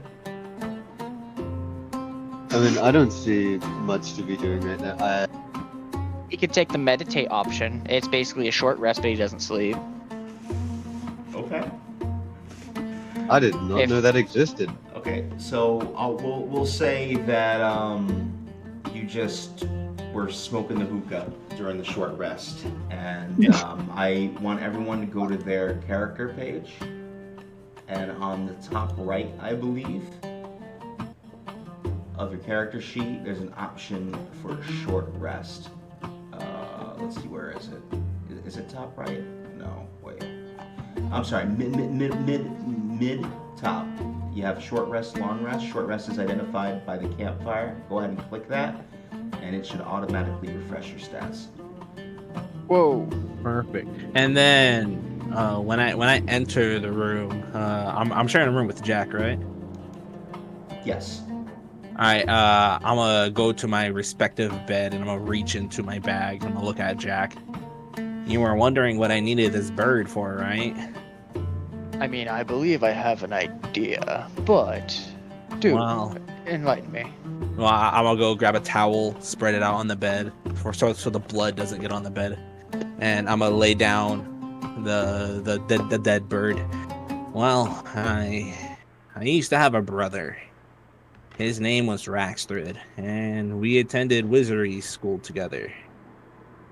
But one day, on it wasn't really a quest, but it was kind of our own little traveling. He perished, and then Sorry, I it's working. there we go. He got off his break. But anyways, I'm a like lift up my shirt, and you're gonna see me pull out this necklace. And at the end of this necklace, you're gonna see like a glowing green dragon skull.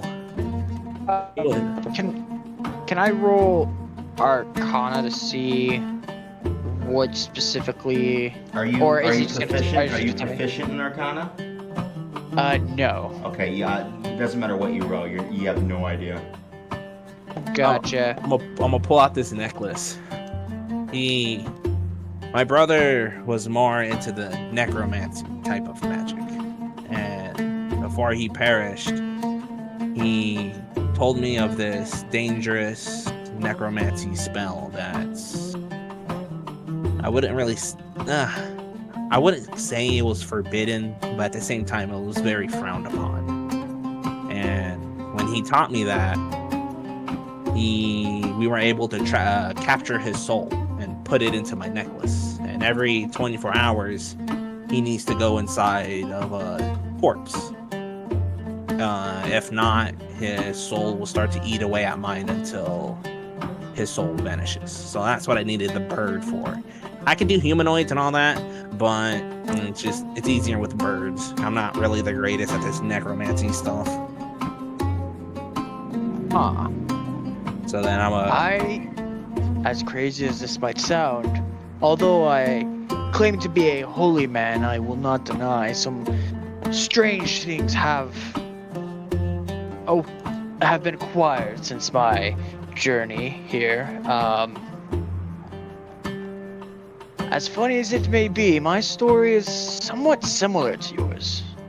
Well, that's refreshing to hear, but yeah, unless we like stumble upon like a skeleton or something like that, because with fresher bodies it's harder. And since I'm not the greatest at this stuff, I don't really like to risk it, because if I lose his soul, I lose him. So, and then I'm gonna hover my hand over the bird, and from like my fingertips, you're gonna see this disgusting like soulless green magic starts to form at the tips of my hands as I attempt to do my Inexorable blessing. Yeah. As I attempt to transfer his soul into the bird. Okay. Let me bring up the spell. And then we changed it to an intelligence for possession, right? And then wisdom for the ritual. Yes, wisdom for the actual ritual. For the transference, we're doing intelligence. Alrighty, so Okay. is So it go? so it is a fresh corpse. Okay, which is good. And it is a tiny corpse, 1 HP. So I will set the DC at 3. Let's hope I don't get a nat 1. And it's an intelligence check or a saving throw? That's a good question. Let me look at your stats.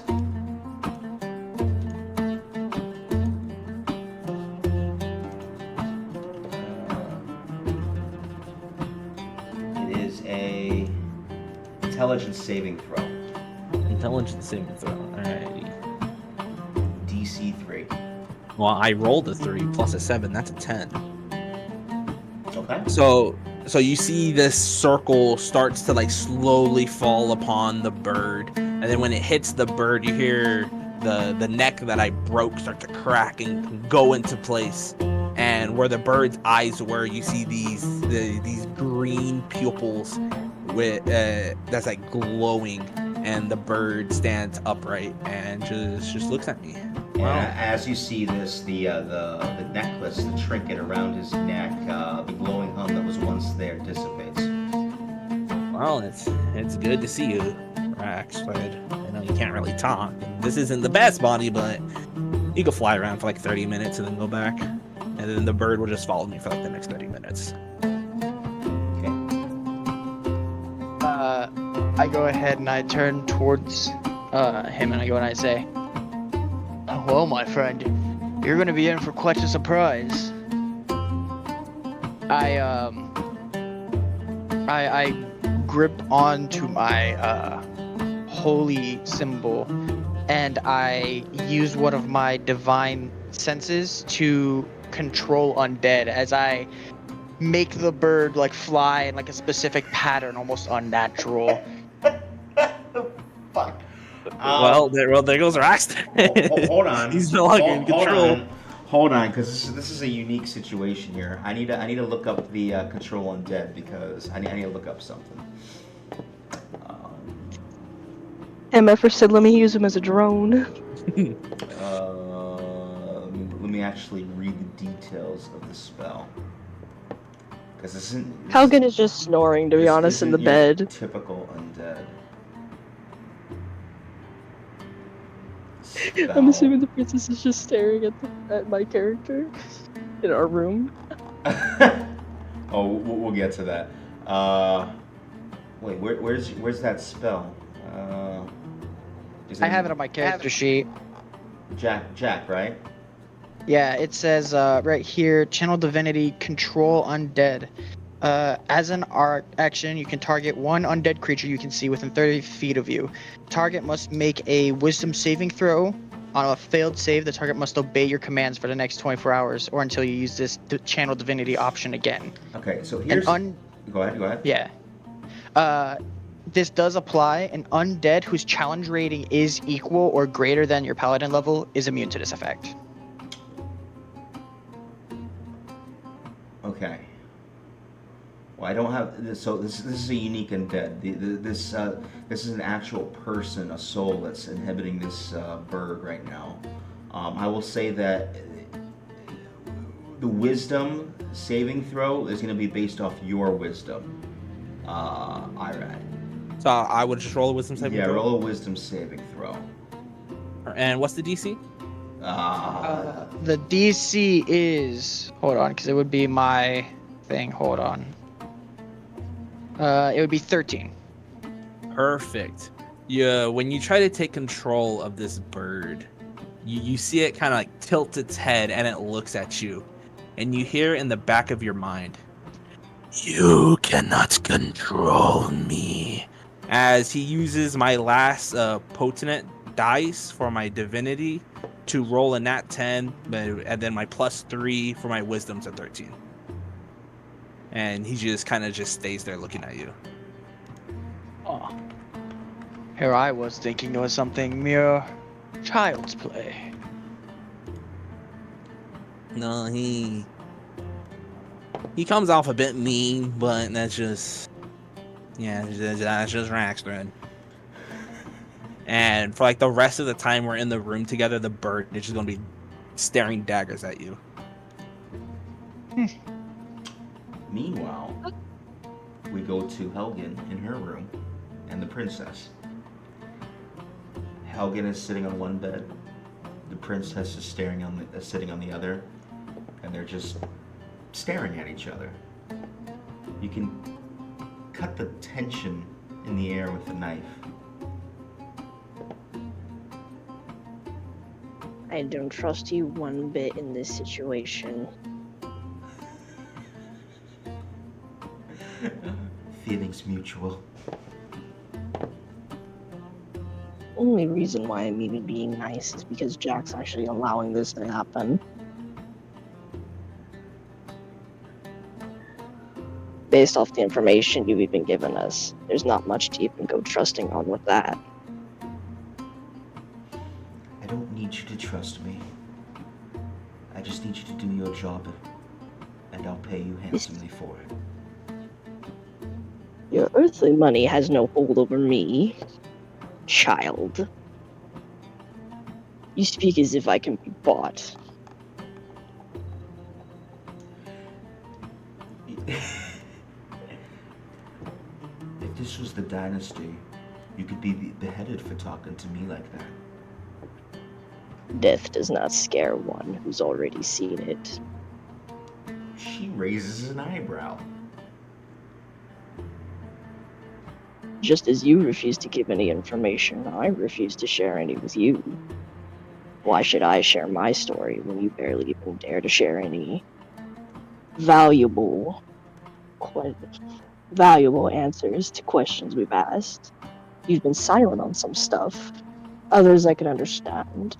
Others, fair info is a good trade. She sighs as she throws her hijab onto the foot of her bed. She says, "Fine. What do you want to know?" My biggest question is, why is the royal so far away from the palace? I told you, I'm looking for a certain item. But why? What reason does a child have for such? She pauses, collects her thoughts. I need this item to save and protect someone dear to me. Fair enough. I'll take that as a fair enough answer, if anything. Any questions you have, Your Highness? Falcon kind of says mockingly. How old are you? Really? Would your mind even be able to comprehend the number? I don't know.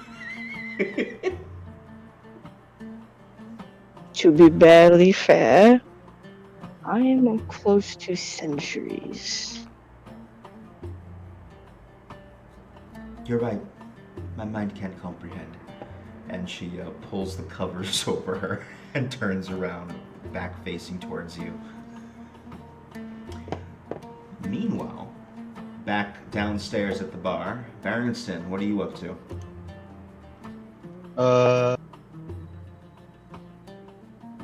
So what time is it about now? Though currently only probably between the conversations and everything that's happened upstairs, only 30 minutes has passed. So how much, Dave, how long is a short rest for?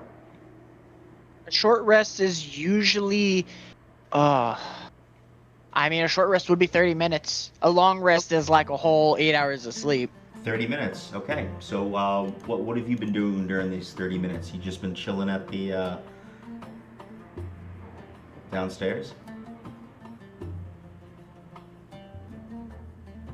I'd say so. Maybe I can, Go eat hay or something. right. I'm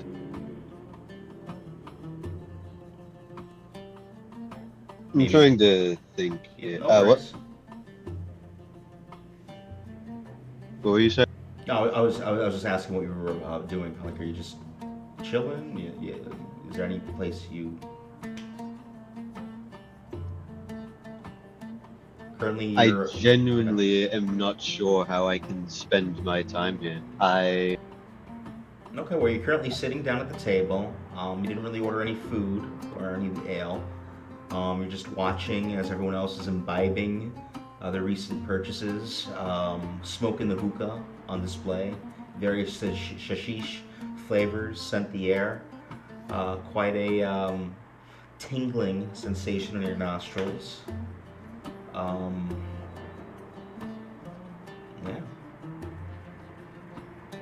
You're just gonna decide to chill in the bar the whole time, or it's your mean, choice? You are in the middle of like a town, a tavern even. Like you could. I have 30 gold. There's not much I could go around and buy, and I'm not sure I want to seek out extra jobs since we're currently on a mission, although it is technically possible that we could get multiple things done at once. You I could do mean- scouting to see what the perimeter's Hey, doing. hey, Peanut Gallery, you guys are not here. Okay? Fair. So sorry. So Alright, sorry. The so- random NPC backs away. So just to clarify, do you just wish to chill downstairs while you wait for the rest of your party to rest?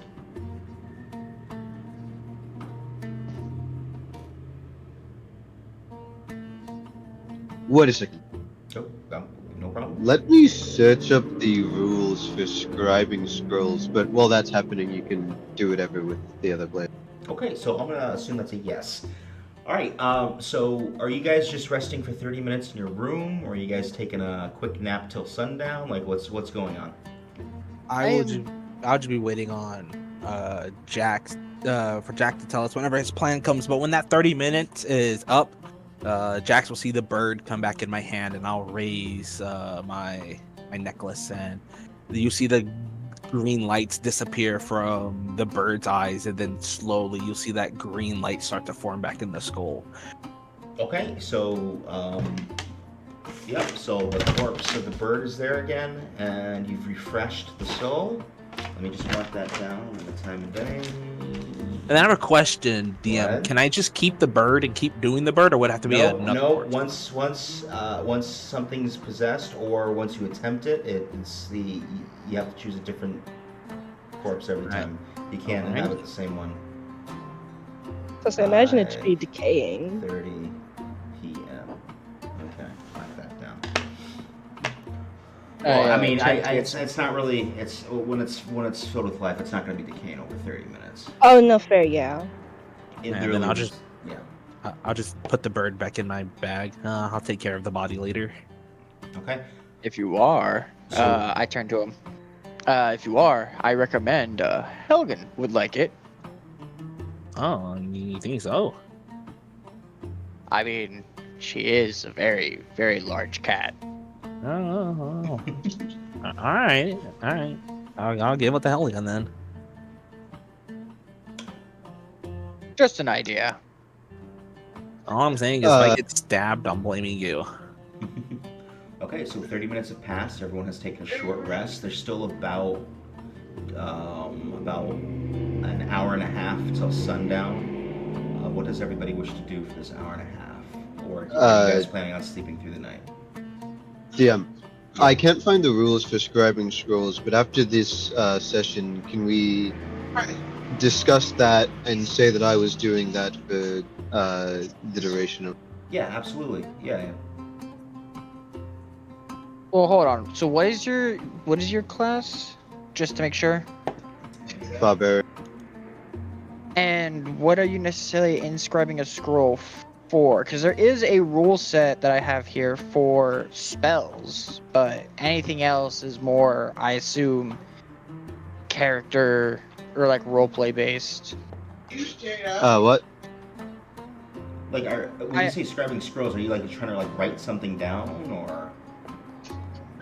Like spell scrolls. So you're trying to make like a spell scroll. Oh. Yeah. Oh. Okay. Okay. That's. And you're a barbarian, correct? Yep. Yeah. Okay. Yeah. You could certainly attempt to make a spell scroll. Yeah. Rock It's thrown by mind. Sorry. it's technically ritual casting then. It's instead of there being like an arcane element, he kind of puts together certain components to, or like certain symbols if he knows the arcane language or knows the spell, to be able to Or write it down runes. onto a scroll. Yeah, sort of thing, like runes, like a spell casting language, or if he knows the spell itself. Would I know any runes are similar from being acquainted with Irad, or should I roll Arcana for that? Well, here's the thing. I would say that you're not proficient in Arcana. So Disadvantage? you can attempt to scribe a scroll, but I don't forcing. I mean, it's going to be like a ritual thing. That's not going to be like something you just write down. I think most scrolls take like just like constant meditation over several hours that extend to like weeks, even months at a time, depending on the strength of the scroll. I could be wrong, Dave. Is that accurate or? Yes. It also matters. Did you only go into barbarian, or is there another class? Level 5 barbarian. Level 5 barbarian. So he does have a primal path. What is that primal path? Path of the base. Path of what? Path of the base. Path of the beast. Yep. Okay. Let's see. I have path berserker, path totem warrior. Hold on. It's like I you're don't- sitting there drawing with crayons. Let me. I'll just tell you. Yeah. Spellcasting. So you don't have spellcasting? Did my audio break? You're You cutting in and cut out. of it, yeah.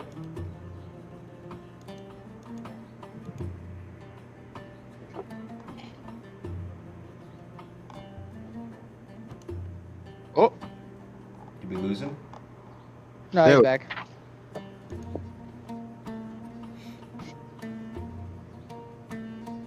I am consulting the arcane books right now. Just one moment. Yeah, I want to say like based on your class and your character's well, I mean, yeah, your character's intelligence and wisdom. I mean, you can attempt to make a scroll, but I'll say that it's just currently within the time frame.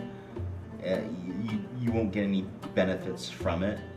You especially have a since- start, most likely, but not anything crazy, I would say. Yeah, I mean, especially since you're definitely not proficient in Arcana.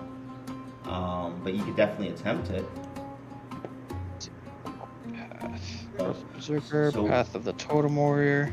So we'll just say you start jotting down and attempting to create a scroll for whatever purpose during that short rest to entertain yourself during that time. For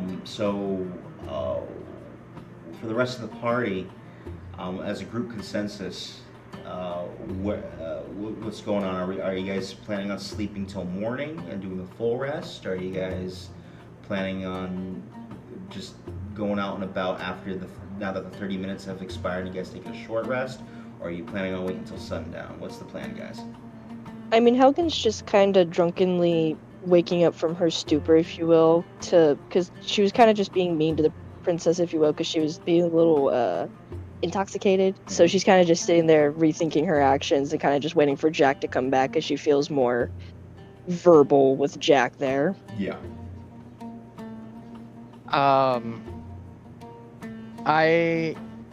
Speaking of which, I'm just going to mostly like check my gear, see if there's any like damage or anything that can be polished out or possibly quickly like repaired. Okay. Or in reality, I'm just preparing my weapons and armor for a small bit of combat. Okay.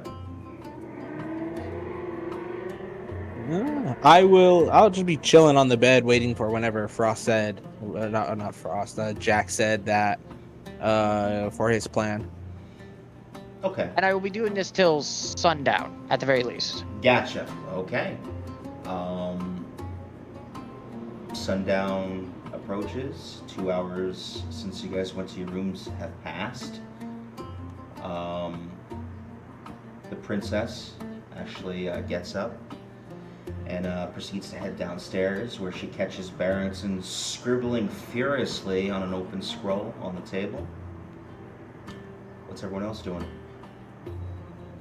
Once it becomes sundown, I begin to don my armor and I have my shield mounted onto my arm and my longsword into its sheath, and I turn to crap. I'm bad with names. All right. Yeah, Arap, And I turn to him and I say, "Well, we should probably go check on the others." Oh, this is the beginning of your plan. Of course, although I'd rather talk about this in more unpopular areas, but first let's check on everybody else. All right, I'll just follow you. All right, and me and him make our way downstairs to check on others. Okay, you currently see Berenstain drawing on a scroll, sitting next to the princess, who's just nursing an ale in her hand. Helgen, what are you doing? Helgen, if the princess is already down there, then Helgen's probably down there too, kind of sulking a little bit. Then you also see Helgen soaking a bit. Where I quickly go ahead and I look at everybody and I say, "Well, I hope you all are ready for a bit of, how should I say, fun." Yeah, but the What crowd. do you Go ahead. mean? Well, first, I quickly wave down the waiter. It's actually a different waiter this time. Comes upstairs. Yeah, yes. What can I get you? Do you have any like private tables or like a place that we could go that's decently private for just a quick moment? I'm sorry, sir. The tables you see before you is what we have. Is it possible for us to go to the back and talk, or do you know of any? You can switch Private tables if you abode? like. I'll take any open table you'd like. Okay, that's fine. That's all I need for you then. Yes, sir. And you do just so you know. Each section is partitioned off, so you can't really see like the people to your left, the people to your right. I mean, you can see the people straight ahead. They're probably about 15 feet away. If I were to talk But normally, if- could if- people eavesdrop or? Well, because there's so many people in the tavern, it'd be very hard. I mean, it's possible, but it would be very challenging for them to single out a particular voice. They'd have to be really trying. But between the partitions is a lace that you can like pull to kind of like obscure the vision of the people sitting at your table. It's not. It's still mildly see-through. It's kind of like it makes it harder for people to see in the booth that you're in, if you will. But I mean, it's somewhat private. Each table. I'll accept that. But Well, I was gonna say, Jack, if you really want like privacy and all that, I have something I could do, but it's just gonna take a long time. If that's the case, I'd rather let you be. I'm not gonna draw the curtain or anything. I'm just gonna go ahead. I'm gonna kind of lean in more towards the table and kind of keep my voice a little down, but still audible to everybody. And I go ahead. I lean in and I say, as I have mentioned before, I am a very, very honorable man. I try to proclaim myself in truth, and I hope there's no objections to that. However, I'm not the only one who noticed the odd merchant across the tavern. Oh, you mean the slave shop? Indeed. Helga kind of shudders at the mention of that. Well, I believe since it is the end of day, and I quickly asked the trader if when his shop specifically ends, and it's towards around this time. This is why I've called out to you now. Well, we're short of funds, and although I'm pretty sure the princess here is very well, or I don't say princess, I say Contact. since the madame here is well endowed, and although one of us brought gold, I will say the princess it face is. palms. I believe we should go over to said trader and I'd say earn a bit of money. Was he Dirty offering you a dealings. job? No, I have a better idea. What Criminal idea is that? activity. Oh, heavens no. Not exactly. I say Man. we go over there and we rob them. The princess immediately pipes up and says, "I'd rather not draw attention to myself." Indeed, I I'm not agree. one for breaking the law. I turn towards the princess and I say, well, you are very welcome to stay. You do not have to be a part of this if you do not wish. But I will say, you cannot deny we are a little low on funds. Besides, what's one dirty deal out of the city, out of all the better merchants, I should say? So Think of what it are you? as What do you? corporate espionage. What are we planning on robbing exactly? You gonna try to take like a slave? Is that what you want, or just the gold? Or Gold, set the slaves free, that sort of thing. Now listen, Jack, I understand you want to try and be a hero, if you will, but I do agree, at least with, our, the madame, I can't see you.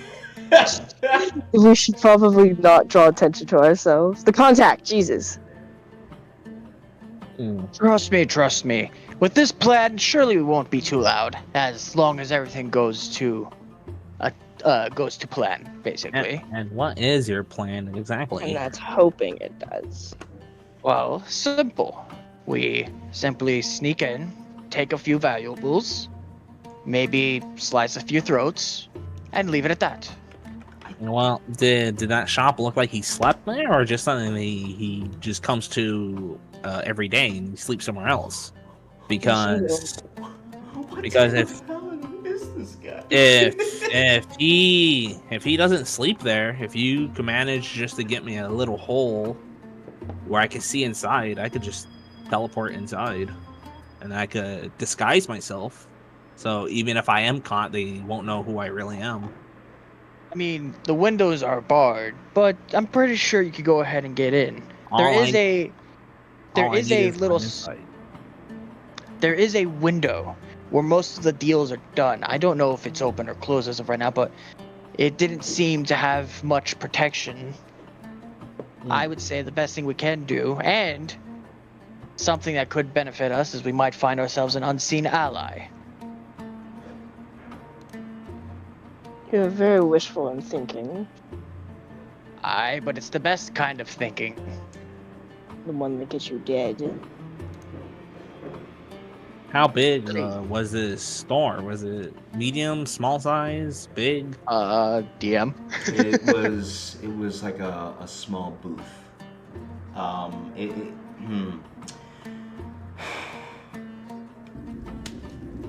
I mean, surely a merchant doesn't keep his goods too far. It was hold on one second, let me mute this. So how do you know if he even slept there? I mean, you didn't really get a good look in the interior because the interior was like there's like no really door. It's kind of like almost like just like a wall with an open window with no pane in it, and he was standing behind it. And there's no signage or whatnot because in these types of vendors there's really no signing. A very small building, not much that you could see off of first glance there. Just various slaves on display and the vendor yelling from his little booth, if you will, that he has slaves for sale, which is actually very common in this city because it is outside of the dynasty where slave trade is legal.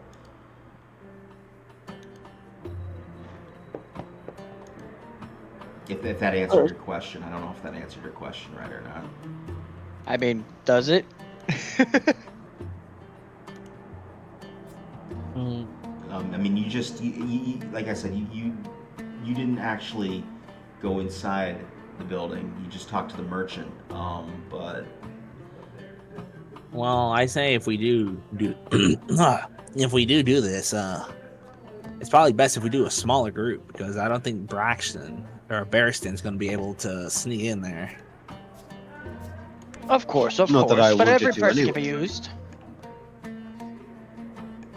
Or if they so wish to be a part. Helgen huffs into test and just kind of sits there curling up more into her seat. Oh, Helden, you're here, and I'm gonna reach into my bag and I'm gonna hand you the bird. Yeah, you want this? She brightens up and snatches it under her cloak, and you see her turn away and hear crunching noises. Oh, well, there goes the bird. That just happened. So what do you say? We make a bit of coin, possibly do our good deed for the day, and leave it at that. And what happens if we get caught? Well, it's simple. We go ahead and leave, preferably undetected, or at least avoid guards for a bit and come right on back. Princess pipes up again. This is a bad idea. Well, if I go, I know I could hide my identity, so I will be fine. I don't know about who else joins us. Maybe I'll- a bad idea, but it's an idea nonetheless. I'll be in my room. Goodbye, Princess What Princess. stands rest, up then? and starts to head up the stairs, but she turns around briefly and says, "If you fools manage to survive, you know where to find me. If not, come morning, I'll find another group to help me with my problems." And she proceeds to her room. You think she's regretting choosing us? Helga kind of finishes her meal and turns back around and glares daggers at Jack. Is this really worth it? I understand the coin process, but there are other shops, other ways, other discreet, secretive ways that wouldn't draw attention to ourselves if the plan fails. True. However, I know I'm not the only one who at least cannot stand the look of chained people sold like Silenced. objects. You do well of not mentioning anything of that. Second, how dare you mention that in trying to make me try and coerce me into helping you with your little plan? 3, this is a bad idea. I agree with the contact on this. Well, if you so wish, you may join. However, if I am gonna be the only one on this, I will simply forget the idea. Deceased? Smart. I just offered it simply as an idea. Wait, you said, oh my throat. You said that this when you first brought up the idea, it will allow Barristan to sleep with us in a room. Or did I just take that the wrong way? Or I believe you took that the wrong way. I simply Okay. went ahead and I said that he wouldn't be sleeping much if he was okay. part of it. You made it seem as if you were going to help the poor man with trying to get rest. Deceitful you are. Whoa! Now you're wrapping my words around your finger. I'm not trying to convince you guys to do it. It is simply an idea that I'm willing to go through with. As a matter of fact, as my moral code goes, slavery ain't on the list. Look, I understand, but we're not in the lands to actually enact your laws. There's no way you have any right to even try and do that. True. As sad as it is, this is just the way the populace is here. Either you accept it, or consequences. Indeed, and I'm siding with Helgen more and more because if things do go bottoms up, we're not only gonna have the district's guards after us, but possibly even the rest of the city. And I don't think we could escape that. It heavily goes against my morals. May I Slavery propose- doesn't. May I propose a more productive and more safer option, if you could call it that, on what we can do with our time here? Which may be.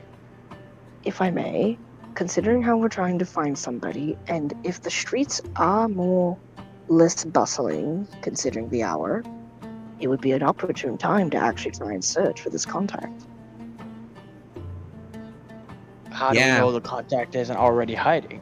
That, and it goes both ways. It might be easier for us to move around the city, but we also have the contact with us. If those people are still looking for her during this time of hour, they're going to be out crawling around too.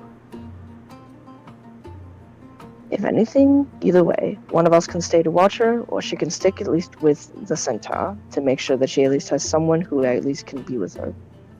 If not, I propose at least one or two of our party actually goes out to scout, or at least surveillance the area to see if maybe you are correct and we are maybe being followed in general. Well, I mean, we're not even in the right part with where we need to meet the contract or the target, right? Isn't he like in another district over? Right, he's in the Aga. Yeah. Yeah, am I wrong on that? No, he's right. You are amongst the Ma'a right now, and the Mm. contact is is with the Arda. Mm. Either way, if you are correct in her maybe being watched by some nasty persons, maybe it might be best if we actually do see if we are being followed in general, or if she is being searched, regardless if the other contact is not available in this area. Jack, quick question. How capable are you in combat? Why? Well, because to test the theory, if we're being followed, I could just disguise myself as the princess and you could lead me. And if we get attacked, we know we're being followed, or at least she is being looked for. But if not, Wait, True. Fine, if we are going out, there is at least one thing I do wish to check. mm, Because I just remembered. I may actually have a way to tell if the goods are still there. If this does change anything. oh, we're going back to Excuse the me? robbing. oh my, Hey, we could do more than For one someone. thing. for someone who impersonates a holy man, you show the complete opposite laws of it. I respect it. At the same time, I don't think this is the time for it, especially for No. being followed. Indeed, Fair. yes. Let's just see if the area is safe enough for us to even see if you're able to do your antics. Then here, how about this? I will propose this. We will, or those who are willing, will go out and patrol. Sort of look around, see if we are being followed. With obviously a disguised member. And within the process, if nobody is following us, we at least check out the booth. Seem fine? I'm going to ignore your insistentness on this. Helgo turns over towards Irad, right? Yeah. You, scaled one. Do you have any way of trying to see if we could protect the princess while we're away? Or if so, we're gonna be one party member short in searching for followers. Well, at least if we're within close proximity of the inn, me and her could stay in contact with our minds. I have the ability to send, would it be telekinetic? To send thoughts through my mind and to reach other people. But that only works if we're within close range. Other than that, I don't believe I have anything.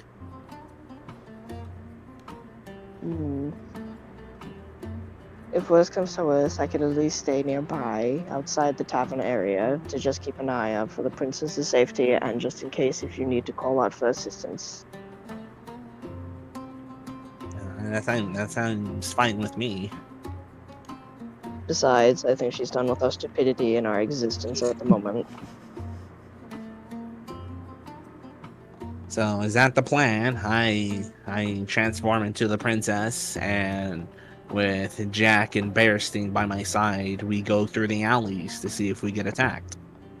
Yes, if you draw I'm attention, fine with this. and if you do, if you need assistance, I will be nearby. If not, I will just keep an eye on the princess. You know what I'm calling her. You can hear a distant face palm, like a couple doors down. Shut the fuck up. Meanwhile, upstairs in the room, Princess sitting on her bed, saying to herself, "Bloody Iron Order, what a crocker!" And then back to you guys. Well, I say if we're gonna do this, let's get started. We can walk around for a few hours, and if nothing happens, it should be safe to assume that she's not being looked after, or she's not being chased. Right. Well, mount up our. Alrighty, and you're gonna see as I touch myself, as I put both hands. Oh. Yeah, I know. What is wrong with you? What is wrong with you? but no, I'm gonna put both my hands on my chest, and like you're gonna see this pulse of light, and then from that light, you're gonna see like these waves of scales that start to go over my body, and then once I'm covered in these scales, you're gonna see as they kind of crunch up, and I take the form of the princess. Okay. You adorn silver hair, white eyes. You have the cream-colored hijab. You bear the bright leather bindings on your thighs, and you're adorned with golden chest plate and armor on your shins and bracers on your arms. So you look like you are the fitting image of a Luxana Xavier the 16th. All right, and then I hop on top of Bearstein. Okay. All right, shall we make our way? With haste. Okay. Sorry, go on. All right, you guys proceed to exit Farouk's. Wait, is that the name of it? Yes. Yep. Sorry, Funduks, and you are now outside, right outside the entrance of Funduks. Pedestrians are about.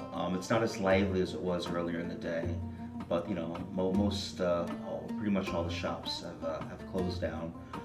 Streets have quieted a bit. Most of the people walking by are either hustling on by with purpose, or in a drunken stupor, making loud noises, speaking with their buddies, raising glasses and wine and whatnot.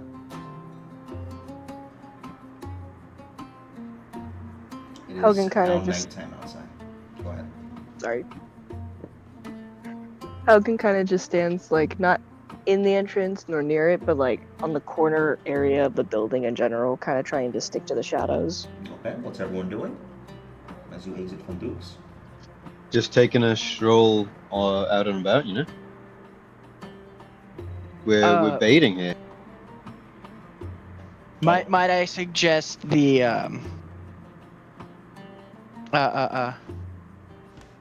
once again, I'm terrible with names. The person who's has an illusion or looks like the Arad. princess. Arad? Yeah, Arad. I suggest that they should try to, I don't know, look more helpless, quote unquote. Oh, you want me to act? Well, maybe you think that I probably won't seem as helpless riding this giant centaur. And if anything, I should probably hop off and then just like start welling in an alleyway or something. So I'm a little confused. What is your objective right now, guys? We're just walking around to like make it seem like, oh, we have the princess and we're trying to escort her. like to like a possible stash house or whatever. Okay. All right. To try to lure out the people who are beating her up. Possibly. I will say this is that you've killed all the people that beat her up.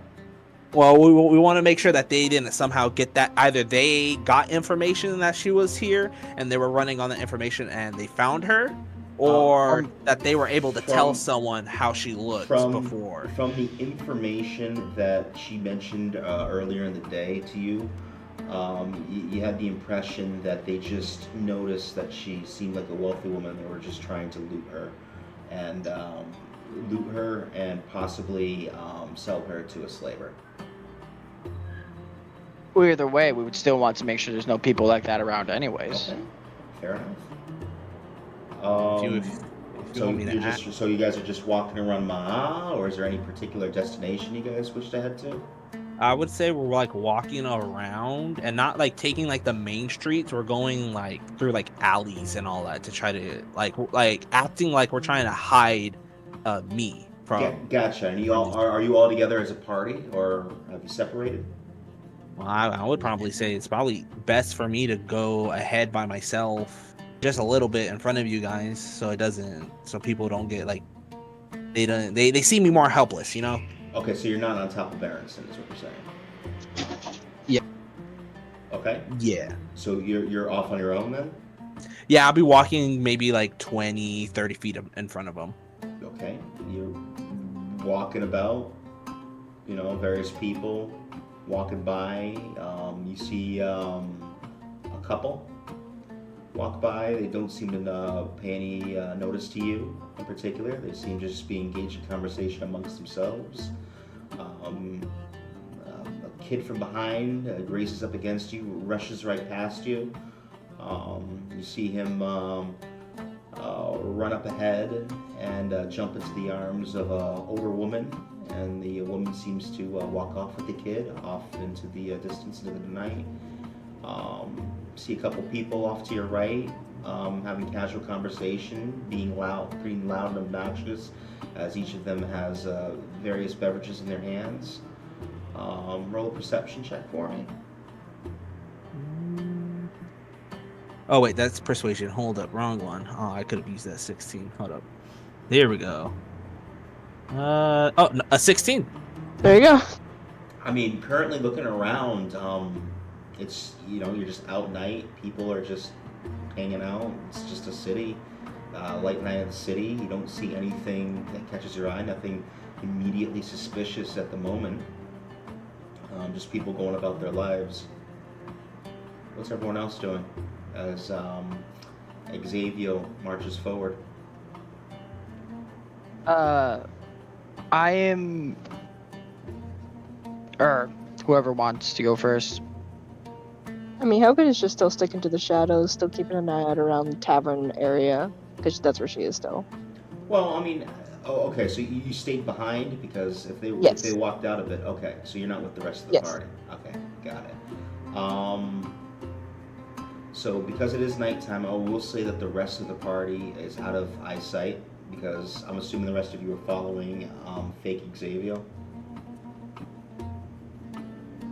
Yeah, they're like 30 feet behind me. Gotcha. Okay, so you guys are, as you were walking around, you guys are at a distance of the Funduks, but you are hanging by the entrance, correct, Helgen? Yeah, but like not like exactly the entrance, but like the entrance area in general, just kind of like keeping an eye out of like the outside area, watching people pass by, Okay. keeping an ear out, I want you to roll a perception check for me, please. Okay.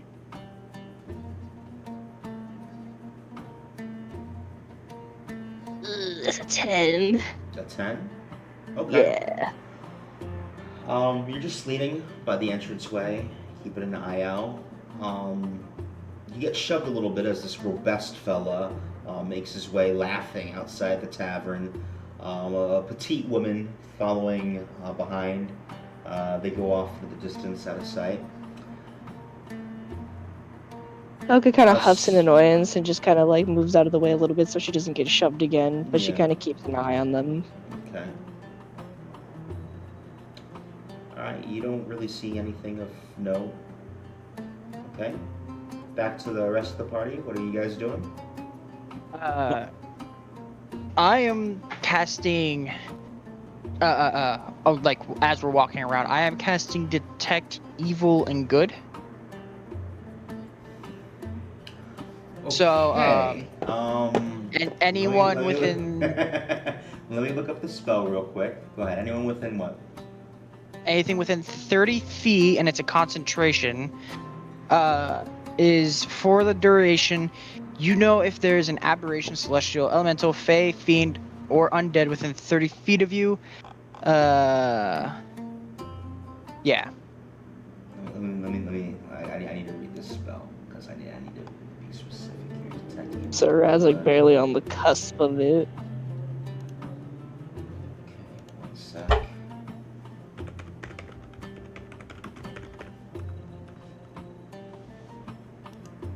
If there is anything of that, I see it through walls, basically. Alright, yeah. You see like an aura, right? Is that how that would work? Yeah. Yeah, and I can tell if it's been magically consecrated or desecrated. Can we say it's color coded? Yeah, it's like color coded for like the based on what it is, and also You'll what know. its alignment could be. Yeah, you'll know. And then while we're walking around, I might not be always within 120 feet, but I'm trying my best to be 120 feet from Helgen. We're trying to like just do like a circle around the tavern. Gotcha. So you can't really circle around the tavern because it's kind of like various buildings meshed together in a single line down the street, almost like a block in Brooklyn, you know, just like all these buildings just meshed together with domed roofs and whatnot. I mean, I wouldn't say it's not a narrow road. It is a pretty big road, but you have other buildings meshed. So it's like basically you can only go in one direction and another direction for some time before the road opens up elsewhere. Okay. I'm looking at so Fey, Elemental, Celestial, Fiend, Aberration within 30 feet. You said? Yeah. Yeah. Nothing seems to be illuminating. I'm just gonna keep this as a concentration as we're walking Okay. around. Yep, you can. Okay.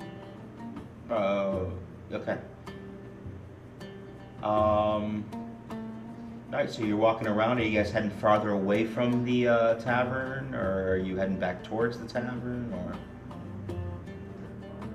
I would say I Well, will. Oh, What? what's up? How long have we been out?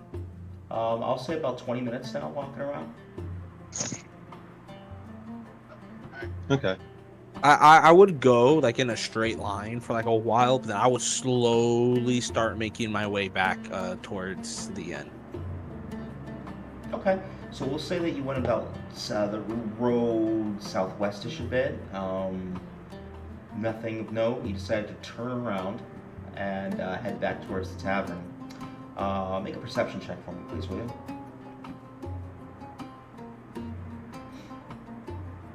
Not one. It's just one. Okay, yeah. You don't really notice anything, and you guys will say you make yourselves back towards the tavern. Yeah, you see Helgen looking frustrated, manning the front door as if she's a bouncer to the establishment. All right, and then once we get within 120 feet, once I get that close to Helgen, she'll hear a voice in her head. How's it coming along over there? Anything happening? She kind of flinches in the reaction of it, but not knowing how to necessarily mentally respond, she whispers to herself, kind of mentally thinking of the words. Besides getting shoved, not necessarily enjoying standing here, not seeing or noticing anything. Too Well, quiet. I went southwest. I'm gonna make one more lap going going in another direction, and if nothing happens, we can call it a day. Yep. So the road continues northeast as well. Yeah, so I would go northeast then. Okay.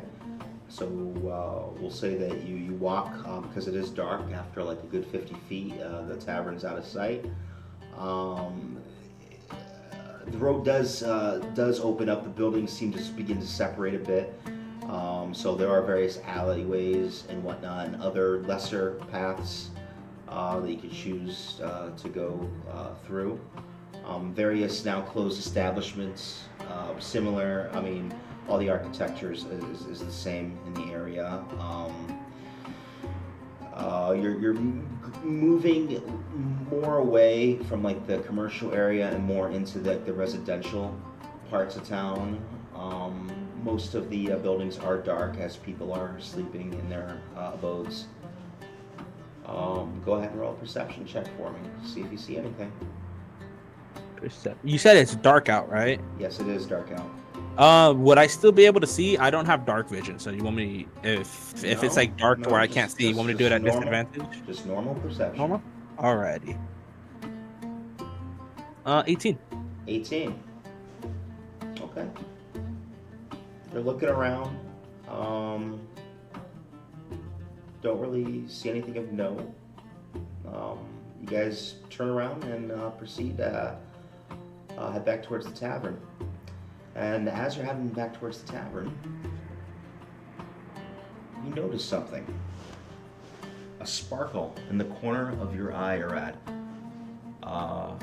You turn and look, and you see a golden glimmer off in the distance. I will message to both Jack and Barristan. I found something sparkling, it's like golden, off in the distance. Do you want me to go investigate, or should we just head back to the inn? I mentally pipe up and I simply say, "Is it moving?" Is it moving? It's not. It's kind of like strobing a little bit. Strobing. It's a very subtle glimmer. Can I get a sense if it's magical or not? That'd be more of my thing, wouldn't it? Because is it within 30 feet or no? It's... You don't know.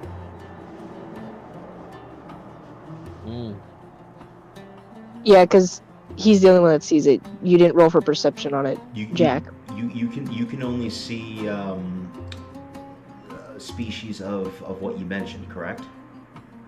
Yeah, so if it's like a fae or anything, I can see it through anything that's not 1 foot of stone or 3 feet of wood. Yep, nothing's illuminating for you. Okay. I'm gonna go investigate it, and I am gonna start walking towards the light. Okay. Don't go to the light. Trained. Are you heading off on your own, or is everyone else following, or what's going on? I will. They will still be. I'll tell them to wait, because how far was it from the path? Would you say I roughly knew? Like how far from the main road is it? Yeah. I'm assuming it's off to the side, right? Yeah, I mean it's only probably 60 feet off the main road. Like I said, you're amongst a bunch of abodes, housings that people are sleeping in, and it's just a small dirt road. And the sparkle is actually coming from the corner of one of these houses. I would go, and I would message them to stay the normal distance, so like 30 feet behind me as I go to see what this is. Okay, as you approach, you can clearly see even though it's dark outside, you can clearly see the building, as you approach, and you actually see the sparkle. It's hard to notice, but you see a hooded figure leaning against the building about 30 feet away, and you can't really, because it's so dark outside, you just get the silhouette. of a hooded figure, and you just see a golden sparkle within the face of the hood. I'm a message back to them. It's someone there. I can't make it out, but they were wearing a hood. Question. This is completely like out of character, but Yeah. who was it that came across this last time? Because I do have a note here saying Goto. about this. Goto? Goto mentioned seeing a golden sparkle down an alley earlier in the day today, and a hooded figure who dipped down an alley after being seen. Okay, and we all know this, right? Yes. Or not like... Yeah, okay. I simply mentally communicate back. Didn't we come across this already? Yeah, Or at least one of us did? yes, in the morning. Should we approach? Let's see if we can catch up this time. But first let's play this smart. Is there any sort of like... Is it like just like... I know it's all one building close together, but is there any way to sort of... These are separate buildings. You're like more of in a housing district now. Oh, okay. So there's like multiple paths. Yes. Would you say it's possible for us to sort of like pincher maneuver around? You can certainly try. Okay.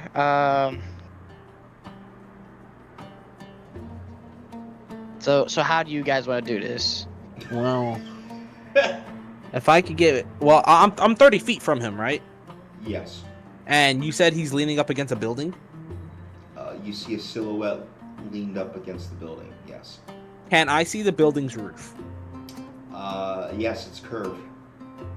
Well, It's like a dome, just like most of the architecture in the city. if I could get a little closer, I could teleport to the roof. DM, Yes. how far away are they from like the tavern? Would you say like right about now? You don't know. Ah, dang. Would you say Okay. within 120 feet? If I try to call out to Helgen, would she be able to hear that? I would say you're probably twice that distance away now. Oh yeah, that Oof. would work. Okay. Well, if you want to try to pinch So him, wait. I could get to the roof. Barristan is like next to me, right? Yeah. Currently, Berenstain and yourself are 30 feet behind fake Luxana Xavier.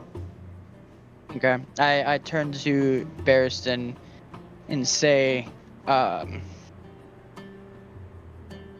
is there, so besides where this figure is like leaning against the building, is there like alleyways or like a way, or is there like an alleyway behind him? So it's like it is like a house, and there are slight fenced areas in between each house. So just like a normal residential area, there's front yards, there's backyards. The fencing is actually not that high; it's probably like hip level, just to separate the properties from each other. It's not really an alleyway per se, but I mean, you do notice a property. There is a way to walk around the house if you want to. I mean, it is a residential house. Okay. If that's the case, I would say, since Barristan, I'm assuming, has faster speed, he'll take the farther approach, and I'll take the closer approach, and we'll just have a walk to just kind of try to approach, and if he tries to like make a break for it, I'd say he should go to the roof. Everybody can agree for that? I can go around you. then I could go. I could go. Wait. So did you want me to approach, and if something goes bad, teleport to the roof, or teleport to the roof now? Approach, and then if something goes south or something along the likes of it, teleport to the roof. Perfect. Alrighty, with that and DM, how's the night sky? Like, is it cloudy? Is it clear? Oh, that's a good question. Let me bring up the calendar real quick. Oh, no, it's clear. Jael and Vianda are last quarter moons right now, so they're both half moons, if you will, resting nestled in the sky. The current angle from where the moons are, the light is not in your favor. Towards the right side of the home is more lit and up. Unfortunately, the shadowy figure that you're looking at is towards the left side of the room, and because of how tall the building is, it's casting a darker shadow than the rest of the moonlit area. All right, that's good to know. Well, if we're all in agreement, I will start making my way. Yeah, you can't see any details, but you can just get the rough silhouette of a hooded figure. All right, and I start walking towards the hooded figure. Okay, like how close are you walking? I want to get within like 20 feet, and then I don't know so if you- this you- guy's so. Remember, helpless, act distraught, or something. So you walk forward 10 feet to get within 20 feet? Yeah, I'm trying to see if disguise self changes your voice. You are. I'll allow it. Oh, well, I'm gonna start to cry out. Good person. I need your help. And I'm gonna just like start to like limp and make it look like my legs really hurt. I'll be like holding my arm as I walk, get a little closer. As you limp 10 feet forward, you see the silhouetted figure dip around back around the corner of the house, out of view. I'm going to make a dash action Okay. down the alleyway, or the way that I went, to go ahead and try and like cut him off. Okay, so you're dashing around the right side of the house to intercept in the backyard? The left side to. Oh, so you're heading straight to where the shadowy figure is then? Is he on the left side of the house? He was on the left side of the house. He just dipped around the left side. From your perspective, he dipped around the left side of the house. Okay, then yeah, I go down the right side. Okay, so you dash towards the right side of the house as you're you're on the right side of the property. Berenson, what are you doing?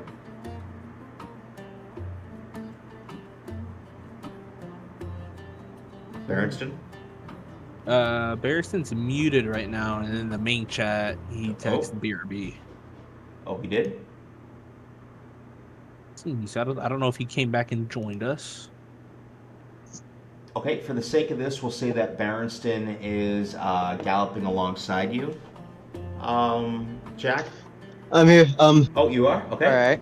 I thought that we were doing a pincer thing, so wouldn't I be going around the left right now? Okay, so you're galloping forward towards where you just saw the shadow dip around the corner on the left side. Okay, so you both get to the sides of each house at the same time. Naturally, Jack, of course, you don't see anything yet. And Berenston, as you go around the corner on the left, you actually don't see anything. I'm assuming you both proceed to head to the backyard. Yeah.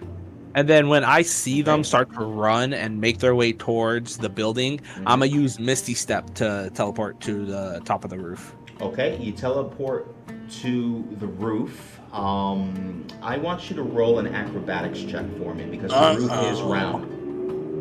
All right, well, I'm rolling this. Anyone who was paying attention to me would see these giant, like, blue dragon wings come out of my back, and it will wrap around me. And then when they open back up, I will be gone. And I got a 3. I am falling off my friend. Yeah, so you teleport to the roof, you slip, you fall, immediately stumble into the ground, and you are going to take...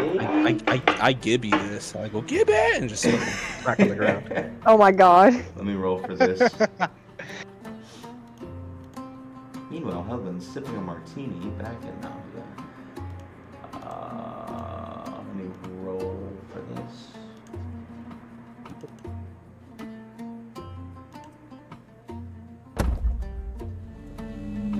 Yeah, you take 6 points of bludgeoning damage as you roll and fall off the ground and hit the bottom. Okay, while this acrobatic display takes place, Oh wait, let me roll my con save. Jack, Yeah? You run around towards the backyard. I want you to roll an acrobatics check as well. Gotcha. And did I fall into the backyard, or am I still in the front? No, you fell into the front. Okay. Let's see, acrobatics. Oh, this is gonna be fun. All right, here we go. Oh, 5. Okay, you don't take any damage, but as you run around the backyard, you immediately run into something unexpected, and you fall on your rear end onto the ground. As you look up, you see the rear end of a camel sitting in the back, who just makes a noise as it looks at you, chomping on a piece of hay. Little surprised that someone just ran up behind. You notice that there's like a small stable in the back. From the other end, Barristan runs forward, sees Jack on the ground, and I want you to roll a perception check for me, Barristan, please. Okay.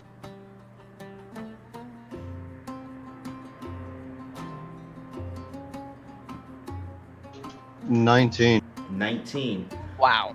You don't see anything in the backyard. However, you do see a little glimmer above you. You turn around and look up, and you can't really get any detail per se because of the angle of the moon behind the shadowy figure. However, you do see. Let me bring it up real quick.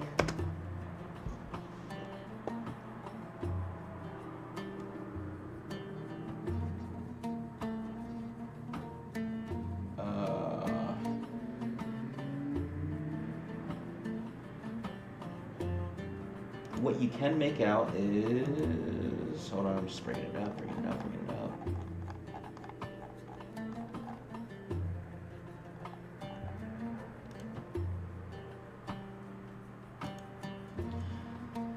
So the hooded figure is holding a staff in his left hand. You can see, you can't really make out like the face per se, but you can see that it's the figure's left eye is golden and emitting a bright strobing light, and the right hand, there's just something off with the right hand. You can't put your finger on it. Beyond that, that's pretty much all you can see at the moment. The figure's just gazing down at you. And then with a blink of the eye, a little bit of smoke puffs from the figure's feet, and you just see nothing but the two moons up into the sky.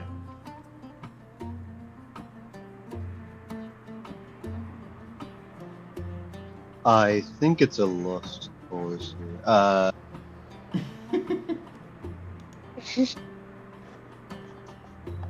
Wait, so Jack is on the ground nearby, right?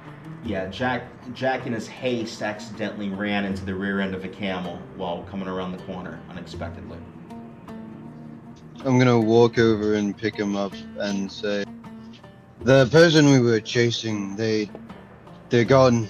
But I think it's fair reason to think that we are being followed. Gods, do I hate this town. Alright. Well, it seems like we've made too much commotion anyways. Should probably walk around for a bit more just to make sure that they don't recognize us, and then see if maybe we should head back if it's safe. What is going on out here? A woman's voice calls out from the window of the building whose backyard you're in. Oh boy.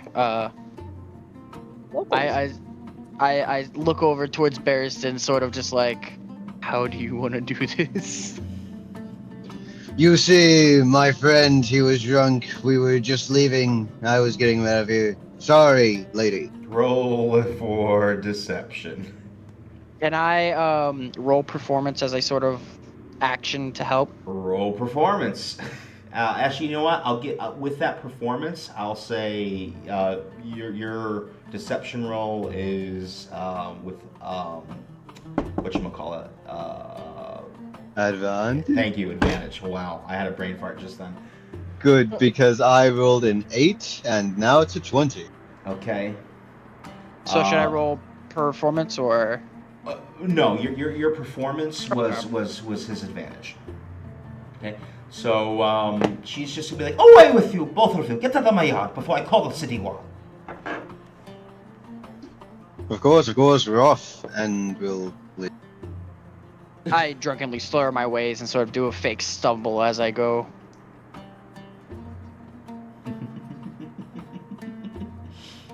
While this is happening, Helgen, what are you doing?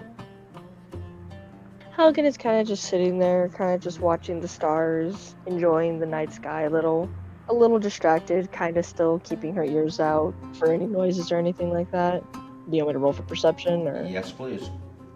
Okay. Yes, please. Oh, a natural 20. Okay. I mean, nothing to note. It's the same thing. You know, you have various people smoking, various people, drinking, laughing, having a good time. You have this one lady who just seems to be like passed out with the tip of a hookah still in her mouth as like almost like a dangling cigarette, and just like freaking smoke just coming out of her nostrils as she's just snoring. It's quite an amusing sight to see. Yeah, you do see like a group of people do tend to come into the establishment. You can't, you don't take note of them all. It's probably like about a good 7 people walk in, and they all sit down together at one booth, except for one individual who makes their way to the back of the room and sits down and begins to imbibe some shisha. And begins to what? I'm sorry, I didn't hear you the last part. Imbibe some shisha from the hookah. Ah, okay. Yeah. But yeah, besides that, just I mean, I guess I can't. I really don't even know what the group's doing. I can't really know. I guess I kind of head back in towards the inn a little bit, and I kind of get my own seat. And I, if a server does come up, I just ask for water. Okay. The server heads out, grabs some water, brings it to you. As you go to take a sip of your water, you see a little shimmer off the glass. You look to your left, and you see an individual, the single individual that veered off from the party, sitting there. You see them clear as day, just staring at you. Their hood is off. They're donning a red fez cap.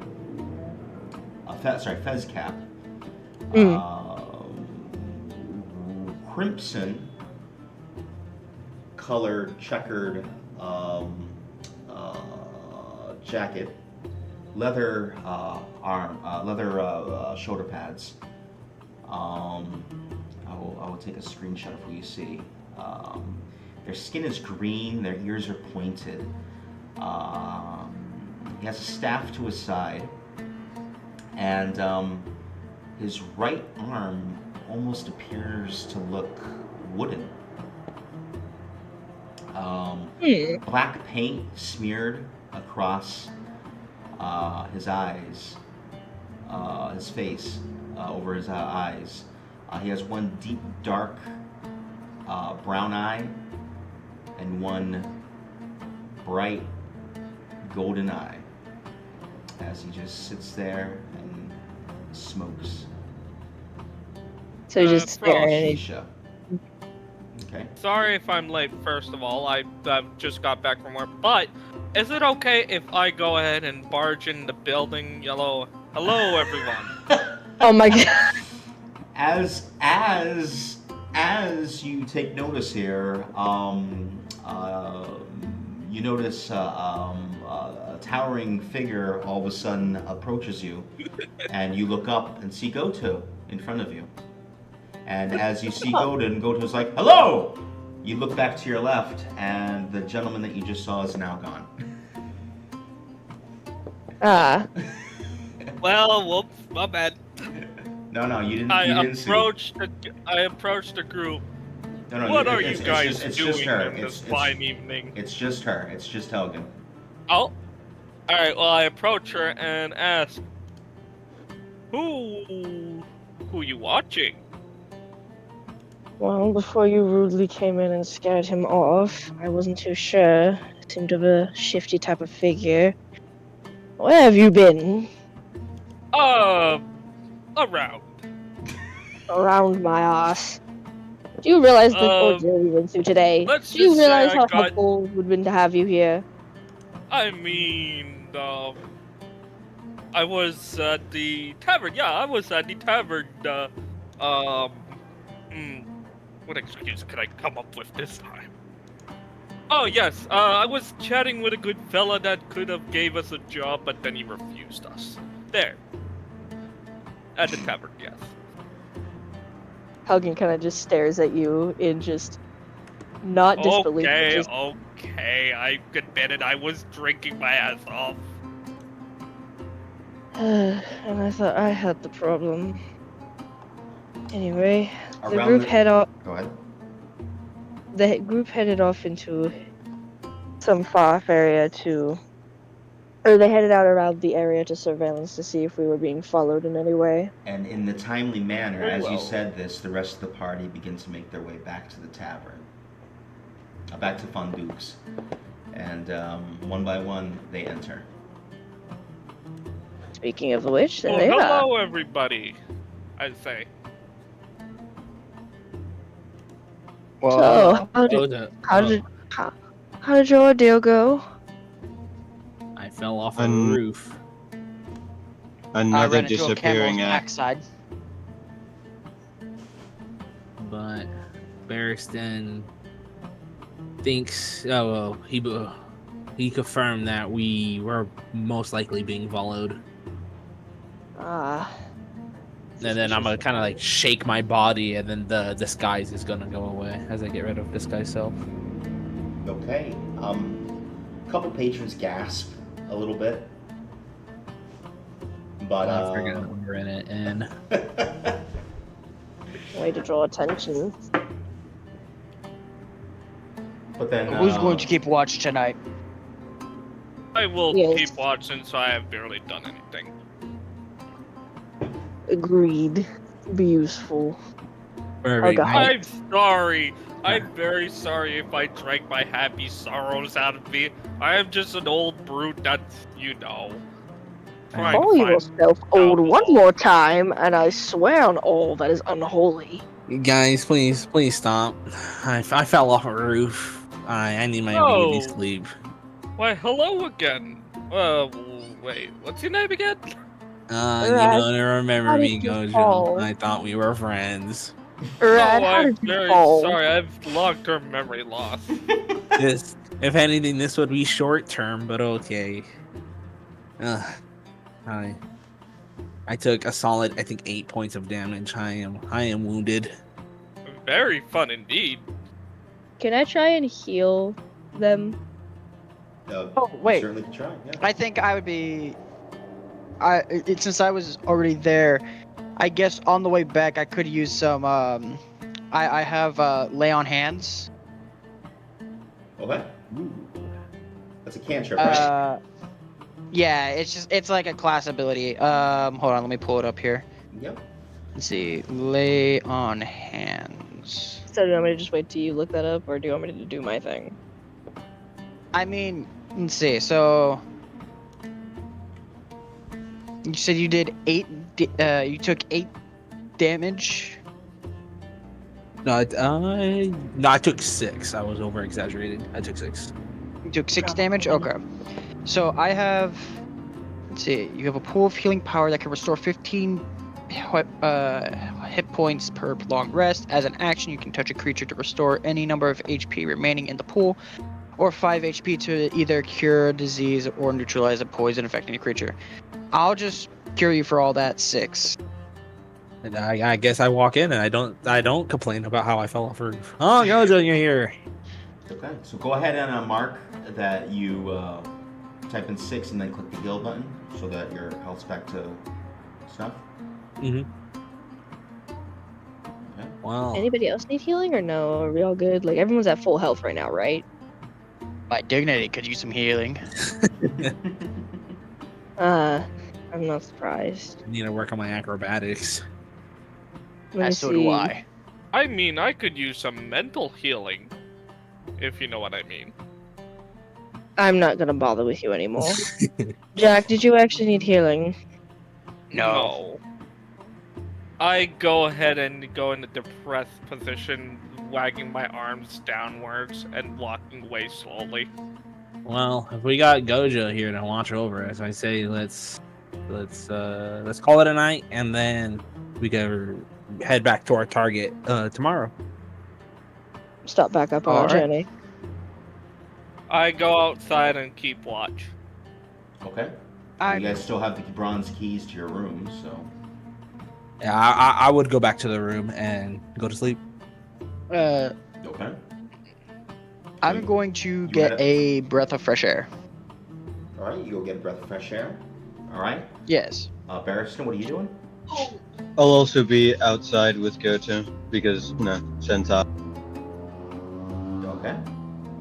So you two proceed to head outside to get some fresh air. One of you goes outside to stand guard.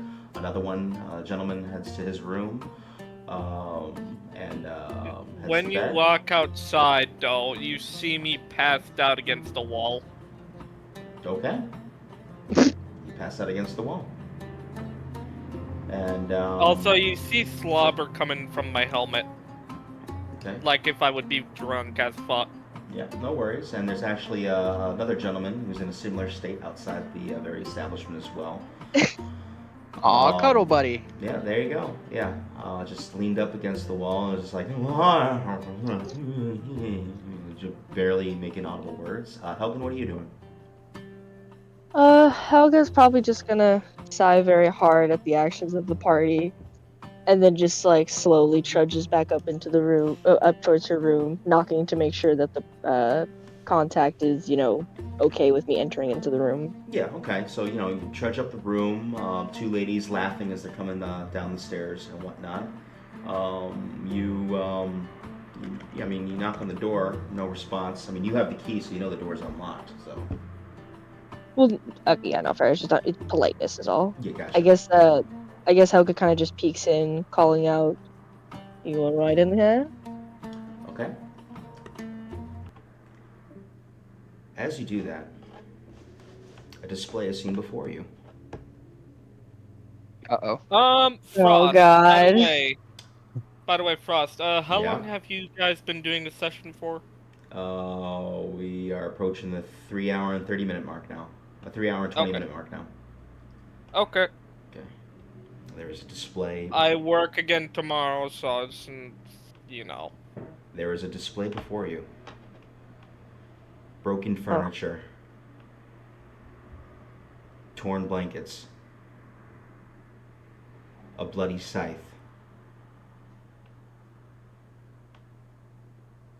A locket of silver hair scattered at the doorstep. The princess is nowhere to be found. And that's where we're going to end today's session. Fuck. Oh, great! Well, God. it looks like Is the I must window rule the broken? kingdom. Thank you for reminding me we're still live. Ending stream soon. Oops. And Well, either way, we'll Goodbye, figure out about Twitch. that Tailspire.